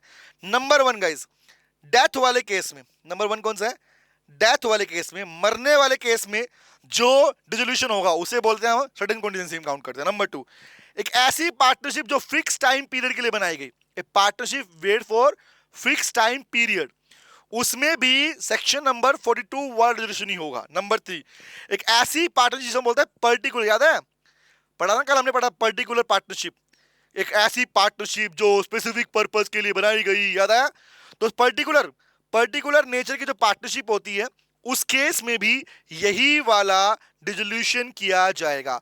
अब चौथा जो मैं लिख रहा हूं उसे देखना ध्यान से, फोर्थ लिख रहा हूं, फोर्थ सुनना, फोर्थ में लिख रहा हूं बेटा, इन केस ऑफ, लिखता हूं मैं, fourth is if any partner, सुनना, if any partner, that is one partner की बात कर रहा हूं, बिकम्स इंसॉल्वेंट। अरे सर ये क्या आया, यही तो मैंने बोला आप लोगों को, याद रखना बेटा, अगर कोई एक पार्टनर, सुनो ध्यान से बात को, अगर कोई एक पार्टनर इंसॉल्वेंट होता है, इंसॉल्वेंट होता है, तो भी ये वाला डिसीजन भी हो सकता है और ये वाला भी हो सकता है, ध्यान रखना। दोनों केस में लिखा है मैंने, कंपलसरी भी और ये वाला भी। सिंगल पार्टनर के इंसॉल्वेंट होने पर दोनों तरह का डिसीजन होता है, लेकिन सारे पार्टनर के इंसॉल्वेंट होने पर सिर्फ कंपलसरी वाला होता है। तो इस वाले पार्ट में ये यहां पर भी और ये यहां पर भी है, ऑलवेज रिमेंबर दिस। 40, 41, 42 आ गया, ठीक है। थर्ड पे आता हूं, फोर्थ पे आता हूं। The fourth is section number 43। 43 is about the guys notice. Notice बोले तो भैया कि जहां पर कोई एक पार्टनर बाकी पार्टनर को रिटर्न नोटिस देके फॉर्म को डिसॉल्व करवा पाएगा। कौन सा, the notice of intention to dissolve the form, कि मेरी मर्जी है फॉर्म डिसॉल्व करो भैया, तुम काम ढंग से नहीं कर रहे, तुम चोरी कर रहे हो, तुम लीगली वार कर रहे हो, करवा सकता है। तो पॉइंट इज कब पॉसिबल है, only in case of, only in case of, क्या बोलते हैं इसको, इसको बोलते हैं partnership at will, partnership at will. एक ऐसी पार्टनरशिप जो एट विल मतलब जहां पर कोई फिक्स टाइम पीरियड नहीं होता, there is no fix time period, याद आया। हाँ, ये बात मैंने वहां भी लिख ली थी, पर याद करो कि ऐसी पार्टनरशिप जहां पर टाइम पीरियड फिक्स नहीं होता, वहां कोई भी एक पार्टनर फर्म को डिसॉल्व कर सकता है अपनी बाकी पार्टनर को अपनी इंटेंशन का नोटिस देकर। तो बाय नोटिस, गिविंग नोटिस से क्या बना, बाय नोटिस बोलते हैं इसको, it is dissolution by notice इसलिए कहा जाता है इसको, ठीक है। And the last one is guys, last कौन सा है, बाय कोर्ट। कोई भी पार्टनर चाहे, अब पार्टनर की बात तो खत्म हो गई, चेक करना कोर्ट के थ्रू, एक कॉमन चीज चेक करना यारो, रट्टा मत मारना। ये जो कंपल्सरी डिसोल्यूशन हो रहा है, रिमेंबर, ये जो कंपल्सरी डिसोल्यूशन हो रहा है कैसे हो रहा है भाई, करो एट द एंड कोर्ट ही करवाएगा ना, अनलॉफुल काम है कोर्ट बंद करवा रहा है तुमको। बट पॉइंट इज कोर्ट किन किन ग्राउंड्स के ऊपर, किन किन आधार पर आपकी फर्म को डिसॉल्व कर सकता है। अब जो बोलने वाला हूं वो बड़ी काम की बात है, सुनना ध्यान से। पहली बात तो कोर्ट को कोई बाउंड नहीं कर सकता भाई। कोर्ट के लिए कहा जाता है भाई, कोर्ट का जिस आधार पर वो आपकी फर्म को डिसॉल्व करना चाहे वो कर सकता है, कोर्ट के पास पावर है ना। द कोर्ट में dissolve the firm on any ground he shoots या ही फील सफिशिएंट, उसके बेसिस के ऊपर है। बट फिर भी कुछ केसेस दिए हैं जहां पर अगर वो केस हुआ तो डिसोल्यूशन बाय कोर्ट लिख सकते हो। नंबर वन कौन सा, पढ़ लो। नंबर वन इज कॉल, सुनो सुनो, हाँ सुन रहे हैं sir. Number one, first is call, अगर कोई व्यक्ति किसी भी कोई, अगर किसी पार्टनरशिप फर्म में कोई पार्टनर अगर इनकॉम्पिटेंट हो गया, इनकॉम्पिटेंट बोले तो इनकेपेबल बोलते हैं, याद है, अनसाउंड माइंड का व्यक्ति हो गया। Incompetent I can use the word, क्या बोलते हैं, अनसाउंड व्यक्ति हो गया, रिमेंबर। अब उसके अंदर उसकी जो example I can use the word, sir a person who is not having the mental ability to make, to understand the terms and condition of a contract and to make rational judgement. याद आई बात, ये meaning था भाई, ये अभी नया कुछ नहीं बोला। It is a meaning in the chapter of capacity of party under the Indian contract act. मतलब एक व्यक्ति के पास अगर इतनी मेंटल बैलेंस नहीं है कि वो टर्म्स कंडीशन समझ सके, that person will be termed as incompetent बोलते हैं, लाइक माइनर भी इनकॉम्पिटेंट माना गया है, रिमेंबर। तो क्वेश्चन है, अगर कोई पार्टनर इनकॉम्पिटेंट हो गया तो भी कोर्ट वहां पर ऑर्डर पास करके, याद रखना कोर्ट ऑर्डर पास करता है, ऑर्डर पास करके उस फॉर्म को, पूरी फॉर्म को डिसॉल्व करवा सकता है, नंबर वन। नंबर टू पे आओ भाई, अगर कोई पार्टनर जानबूझ, क्या बोला, विलफुली जानबूझकर ब्रीच करता है, विलफुली ब्रीच ऑफ कॉन्ट्रैक्ट। अब लेट्स सपोज जो कॉन्ट्रैक्ट पार्टनर्स के बीच में बना हुआ है, वहां एक पार्टनर बार बार जानबूझकर उस कॉन्ट्रैक्ट को तोड़ने की कोशिश करता है, तो डीड में लिखा उसे तोड़ने की कोशिश करता है, तब भी कोर्ट में डिसॉल्व द फर्म। और या कोई पार्टनर अगर मिसकंडक्ट करता है, पढ़ चुके हैं, याद रखना, मिसकंडक्ट मतलब फ्रॉड करता है एग्जांपल के लिए, तो भी बेटा कोर्ट उस फर्म को डील कर सकता है, याद रखना। और सुन लो, अगर किसी फर्म के अंदर लगता है कि भैया लगातार ह्यूज लॉस हो रहा है, लॉस पे लॉस होता जा रहा है, तब भी बेटा कोर्ट उस फर्म को डिसॉल्व करने का अधिकार रखता है। Apart from this, on any other ground, इसके अलावा किसी भी और आधार पर। देखो लॉस का मीनिंग समझ लो, लॉस का मतलब क्या होता है? मैंने दो वर्ड लिखा, ह्यूज लॉस।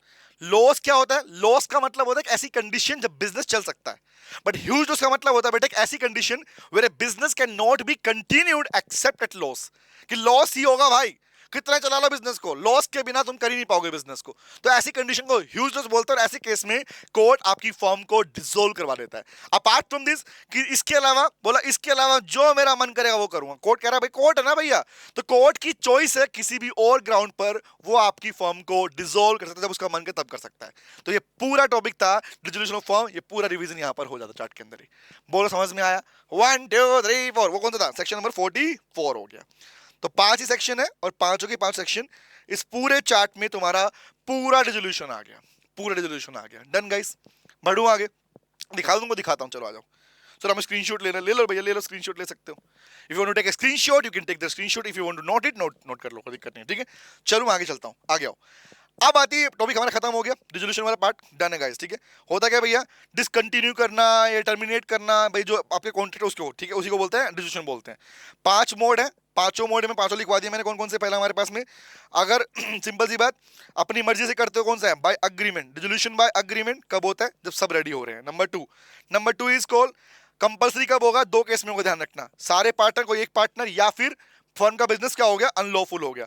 तो अनलॉफुल बिजनेस तब वाले केस में सारे या कोई एक पार्टनर भी अगर आपके पास में इंसॉल्वेंट हो गया, तब भी ये वाला होगा। नंबर 3 पे आता हूं, कॉन्टिजेंसी वाले पार्ट में क्या था? कॉन्टिजेंसी वाले पार्ट में हमारे फर्स्ट पार्ट था, number 1 is call fix time period वाली फर्म, अगर होगी तो एक्सपायरी खत्म हो, टाइम खत्म, फर्म भी खत्म, सिंपल सी बात है। फिक्स पर्पस वाले पार्ट के लिए बना, तो भी पर्पस खत्म, फर्म भी खत्म। डेथ हो गई तब भी, और कोई एक पार्टनर को भी एडजुडिकेशन का ऑर्डर मिल गया, इंसॉल्वेंट हो गया, तब भी। ये वाला पार्ट भी किसका है? उसी का पार्ट है। ये पूरा पार्ट मैंने चैट में लिख दिया पहले से, ठीक है। आगे आता हूं, बाय नोटिस वाले पार्ट में क्या है? कोई भी एक पार्टनर अगर फर्म को बाकी पार्टनर्स को नोटिस सबमिट कर दे कि वो फर्म को डिसॉल्व करना चाहता है, तो भैया वो फर्म डिसॉल्व हो जाएगी, याद रखना। आगे आता हूं, बाय कोर्ट के अंदर हमने बोला कि भाई कोर्ट वाले केस में सेपरेट केसेस हैं। बोला पहली बात तो कोर्ट के पास कोई भी अधिकार है, वो किसी भी अधिकार के ऊपर फर्म को डिसॉल्व करने का अधिकार रखता है, ये पहली बात तो लिखी हुई है, रखना, ठीक है।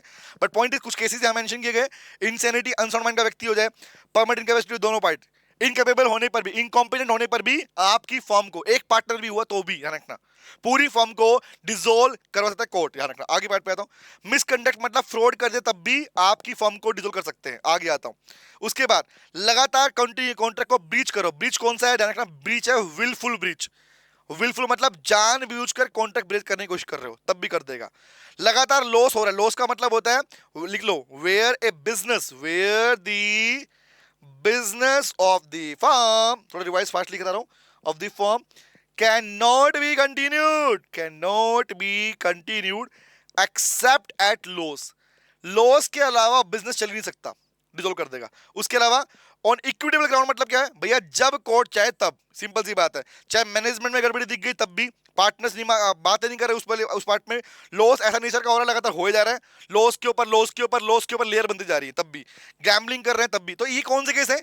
ये वो सारे केस है where the court feel fits, where the court feels fit, जब उसे लगेगा वो फॉर्म को डिसॉल्व कर देगा। ये था पूरा हमारा डिसोल्यूशन फॉर्म, और ये राइज का chart. If you want to follow this chart, और if you want to follow this chart, this also is the chart guys, ठीक है। Done done done. तो यहां पर डिसोल्यूशन वाला पार्ट खत्म होता है। अब एक छोटा सा पार्ट और वो भी सुन लो ध्यान से। कौन सा पार्ट भाई? Consequence of dissolution. तो इसमें पूरा नहीं आ रहा, क्या पढ़ोगे? सिंपल सी बात है भाई, ये सुनो, फॉर्म जब डिसॉल्व हो जाती है, सुनो, एक फॉर्म डिसॉल्व हो गई, रजिस्ट्रेशन भी हो गया, एनोटेशन भी हो गया। फॉर्म के डिसॉल्व होने के बाद में 2 कंडीशन बनती है भाई। पहली कंडीशन बनती है, सुनना, द फर्स्ट कंडीशन सुनना, या तो फर्म के डिसोल्यूशन के टाइम पर बचा हुआ है प्रॉफिट, पहली केस, तो प्रॉफिट का क्या करोगे? या फिर बचा हुआ है लॉस, तो लॉस क्या करोगे? और तीसरा बनता है गुडविल बेच दी किसी और को। तो 3 केस बनते हैं, 2 केस पढ़ा हूं पहले। फर्स्ट है, चलो 2 पढ़ते हैं, प्रॉफिट हुआ तो क्या, लॉस हुआ तो क्या। ऑलवेज रिमेंबर गाइस, सुनना ध्यान से बात को, अगर इसको बोलते हैं settlement of account, I can use the word settlement of account after the dissolution of firm. Firm dissolve हो रही है और आप क्या कर रहे हो, आप फर्म के अकाउंट को सेटल करने जा रहे हो। तो लोग कहता है भैया लॉसेस की कंडीशन में कैसे होगा सेटलमेंट। तो पहली कंडीशन ध्यान रखना, लॉस जब कैलकुलेट किया जाता है, अब जो बोल रहा हूं सुन लो, जब जब लॉस कैलकुलेट किया जाएगा तो लॉस के कैलकुलेशन में, सुनना भाई ध्यान से, लॉस के कैलकुलेशन के अंदर, लॉस के कैलकुलेशन के अंदर कैपिटल की डेफिशिएंसी को भी काउंट किया जाएगा। मतलब याद रखना, आपकी कैपिटल कितनी, कौन कितनी कैपिटल कम लेके आया था, वो भी उसका हिस्सा माना जाता है, पहली बात। तो लॉस कहां से पूरा होता है, लो समझना, स्टेप वन, नंबर वन, या तो कुछ प्रॉफिट तुम्हारा पहले का बचा हुआ है, कोई रिटेन प्रॉफिट बचा हुआ है, तो वहां से पे कर दो। पहली बात तो प्रॉफिट होगा नहीं अगर लॉस की कंडीशन तुम्हारे पास आ रही है तो, ठीक है। बट अगर उसमें से पूरा नहीं हुआ, नंबर टू, फिर आपकी कैपिटल को यूज किया जाएगा आपके लॉस को चुकाने के लिए, नंबर टू। नंबर थ्री, तब भी नहीं हुआ तो पार्टनर्स पर्सनल लायबल, आप जानते हो इंडिया में जनरल नेचर की पार्टनरशिप होती है, रिमेंबर। तो जहां पर मेंशन है कि all the partners having unlimited liability, तो पॉइंट इज गाइस, तो ऐसे केस में पर्सनल लायबिलिटी, घर से पैसा लाओ, आपकी पर्सनल असेट्स को भी उस लॉस को चुकाने के लिए यूज किया जा सकता है। ओके, आगे आता हूं। अब आई पार्ट, अगर बात प्रॉफिट की है तो सर, तो प्रॉफिट में क्या अकाउंट होता है, प्रॉफिट इंक्लूड्स दी, लिख लो, profit includes the additional capital. अगर कोई पार्टनर एडिशनल कैपिटल भी लेके आया था तो वो भी इसके अंदर जोड़ा जाएगा लास्ट टाइम पे, क्योंकि हम बात कर रहे हैं at the time of dissolution, ध्यान रखना। तो पॉइंट आया, कैसे बचेगा प्रॉफिट, तो प्रॉफिट यूज होगा पहला, सबसे पहले थर्ड पार्टी का जो लोन है उसे पे करने के लिए, नंबर वन। नंबर टू, फिर पैसा बच गया प्रॉफिट का, तो अपने पार्टनर्स का जो एडवांस है उसका इंटरेस्ट रेट है वो पे करने के लिए, लोन पे करने के लिए। नंबर थ्री, अब भी पैसा बच गया तो उस केस में पार्टनर्स की कैपिटल को पेमेंट करने के लिए, और अब भी बच गया तो अपने प्रॉफिट शेयरिंग रेशियो में या अपना इक्वल रेशियो, अगर रेशियो नहीं था तो इक्वल रेशियो में आप उसे डिवाइड कर सकते हो उस पूरे पैसे को। तो ये चार तरीके हैं प्रॉफिट बांटने के और लॉस बांटने के, डन है। अब बात आई कि अगर आपने डिसोल्यूशन के बाद में फर्म को बिजनेस बेच दिया, तो बिजनेस बेचने को बोलते हैं बेटा गुडविल बेचना। तो कॉमन सी बात है यार, अगर तुम फर्म डिसॉल्व कर रहे हो और बिजनेस बेच रहे हो एग्जांपल के लिए, मतलब डिसोल्यूशन में एग्रीमेंट की बात कर रहा हूं मैं, ठीक है ना, ढंग से पार्टनर बोल रहा है बंद कर यार बिजनेस को, बेच देते हैं किसी को। तो अगर तुम बेचते हो तब क्या होता है बेटा, बेचते हो तो उस केस में आज यू नो दिस, उस अगले व्यक्ति के पास जो कि खरीद रहा है, परचेजर जो होता है, उसके पास अधिकार है कि वो आपके सेम बिजनेस को आपके ओल्ड नाम से कंटिन्यू कर पाएगा। सिंपल सी बात है, ओल्ड नेम का मतलब ही तो गुडविल है। उसने खरीदा क्या, खरीदा गुडविल खरीदी आपसे, नंबर वन। नंबर टू, वो आप अपने आप को आपके उस बिजनेस का मालिक घोषित कर सकता है, और एडवर्टीजमेंट भी, ऐड भी वैसे कर पाएगा, रिमेंबर। अब आई बात, अगर पार्टनर्स ने बेच दिया तो क्या होगा, पार्टनर्स क्या सिमिलर बिजनेस कर सकते हैं, कर सकते हैं, सेम नहीं कर सकते, सेम नाम यूज नहीं करोगे, सेम कस्टमर नहीं तोड़ोगे, लेकिन हाँ you are allowed to continue similar business. दूसरा, कंपटीशन भी कर पाओगे। नंबर थ्री, एडवर्टाइज भी कर पाओगे, लेकिन you can not use, I can use the but the same partner can not use, goodwill बेचने के बाद can not use the old name of the firm, अपने पुराने नाम को आप यूज नहीं कर पाओगे, ना ही उसकी संपत्ति यूज कर पाओगे। तो ये पार्ट किसके रिगार्डिंग है बेटा, कि आपकी अकाउंट सेटलमेंट कैसे होता है, लॉस हुआ तो क्या, प्रॉफिट हुआ तो क्या, गाइस डन है। अब बढ़ो आगे आता हूं, आगे मतलब खत्म ही हो गया पार्ट, लेकिन अभी कोई पार्ट बचा हुआ है। ये बात मैंने पहले पढ़ा चुका हूं, आप लोगों को पहले पढ़ा चुका हूं कि नॉर्मली पब्लिक नोटिस, हमने टॉपिक आया था पब्लिक नोटिस वाला पार्ट, मैं लिखवा चुका हूं इस पार्ट को, ये पढ़ चुके हैं। If you want to read it again पढ़ लो भाई। पब्लिक नोटिस देने के तरीके क्या क्या होते हैं, तो पॉइंट है भैया, चाहे कहानी हो रिटायरमेंट की, एक्सपल्शन की, डिसोल्यूशन की, माइनर की, नोटिस के दो तरीके हैं। पहली बात, ये किसके लिए बोला गया, ये बोला गया है अगर फर्म रजिस्टर्ड है, इफ रजिस्टर्ड, ये लिख लो इसके ऊपर, अगर पार्टनरशिप फर्म रजिस्टर्ड है तब, और ये कौन सी है, इफ नॉट रजिस्टर्ड। तो दोनों में डिफरेंस क्या है भाई, तीन ही बात बताई, याद करो मैंने। रजिस्टर्ड फर्म को नोटिस देने के लिए तीन तरीके हैं, पहला दो तरीके हैं, पहला तरीका कौन सा है, फर्स्ट तरीका है हमारे पास में, रजिस्ट्रार को नोटिस देना पड़ेगा। सिंपल सी बात, जहां रजिस्ट्रेशन हो गया वहां रजिस्ट्रार को भी इंफॉर्मेशन दी जाएगी, कॉपी सबमिट की जाएगी। नंबर टू क्या था, दो तरीके बताया ना, यहां पे याद करो कौन सा भाई, ऑफिशियल गजट, गवर्नमेंट जहां पर अपनी, हमारी देश की गवर्नमेंट जहां पर अपनी ऑफिशियल इंफॉर्मेशन को पब्लिश करती है तो उसे बोलता है official gazette. I can use the word, government का ऑफिशियल पब्लिकेशन है, गवर्नमेंट का ये ऑफिशियल पब्लिकेशन है, हमारे देश गवर्नमेंट का ऑफिशियल पब्लिकेशन हाउस है, उसी को ऑफिशियल गजट बोलते हैं बेटा। तो यहां भी कर सकते हो नंबर टू, या फिर दो एटलीस्ट, एक इंग्लिश न्यूज़पेपर के अंदर और एक लोकल लैंग्वेज पेपर के अंदर भी आप ऐड डाल सकते हो। तो ये तरीका कौन सा है कि नोटिस देने का तरीका है। लेकिन अगर फॉर्म रजिस्टर्ड नहीं है तो your only having one option, official gazette और लोकल लैंग्वेज न्यूज़पेपर के अंदर। यहां पर आपको इस केस में आपको जब फॉर्म रजिस्टर्ड नहीं होती तो आपको रजिस्ट्रार को नोटिस देने की रिक्वायरमेंट नहीं होती। That is no need to give the registrar notice to the registrar. क्या रहेगा ये पॉइंट है, ये ऑलरेडी हम पहले पढ़ चुके हैं कि पब्लिक नोटिस कैसे दिया जाता है। और यहां पर फाइनली तुम्हारा पार्टनरशिप एक्ट खत्म होता है बेटा। तो 2 दिन के अंदर, हमारे 2 क्लास के अंदर हमारा पूरा पार्टनरशिप रिवाइज हमने कर लिया। जब किसी की जो रेगुलर क्लासेस हैं वो करीबन 10 क्लास बनती है मेरी, बट यहां पर आप लोगों के पास में मैंने पूरा पार्ट 2 क्लास में रिवाइज करवा दिया। अब कुछ क्वेश्चन है वो भी कर लो यारो, ठीक है। आओ बात कर लेते हैं। ये कुछ नहीं है, वही पार्ट लिखा है भी, पब्लिक नोटिस देने का तरीका कौन सा है, हमारे कब देना नहीं पड़ता, सिंपल सी बात है। आओ, तो यहां खत्म होता है हमारे पास पार्टनरशिप एक्ट। लेकिन लेकिन लेकिन आओ थोड़े क्वेश्चन आंसर राउंड हो जाए हमारे पास में, ठीक है। कुछ स्पेशल क्वेश्चन तुम्हारे लिए जो तुमने पढ़ा रिवाइज किया, चेक कर लो कितना समझ में आया। आओ बात करता हूं। फर्स्ट थिंग इज, मैं टिक कर दूंगा, सुनते रहना ध्यान से। फर्स्ट पार्ट, पहला क्वेश्चन है द पार्टनरशिप एक्ट 1992 क्या कहता है? Specify the minimum number, maximum number both A and B और नन ऑफ द अबव। बताओ ना, मिनिमम और मैक्सिमम नंबर के रिगार्डिंग पार्टनरशिप एक्ट किसके बारे में बात करता है? दोनों के बारे में? नो, याद रखना, partnership act only talks about the minimum number of partners, not the maximum number. क्योंकि मैक्सिमम नंबर के बारे में बात करता है कंपनी एक्ट। पार्टनरशिप एक्ट में तो लिखा हुआ ही नहीं है भाई कि मैक्सिमम पार्टनर कितने होने चाहिए। मैक्सिमम पार्टनर की लिमिट कंपनी एक्ट में डिफाइन की गई है, नंबर 1। नंबर 2 पे आता हूं, एक पार्टनरशिप फर्म को बनाने के लिए कितनी मिनिमम कैपिटल चाहिए होती है? Answer is there is no minimum capital. Partnership बनाने के लिए आपको कोई भी लिमिट नहीं है, आप कितने अमाउंट से भी स्टार्ट कर सकते हो। तीसरे पे आता हूं, फर्म का रजिस्ट्रेशन इफेक्टिव फ्रॉम कब होता है? अगर फर्म का रजिस्ट्रेशन है तो कब से इफेक्टिव होता है? पहला, उस डेट से जिस दिन रजिस्टर आपकी स्टेटमेंट को अपनी एंट्री में फाइल कर लेता है। नंबर 1, हाँ एग्जैक्टली उस दिन से होता है बेटा।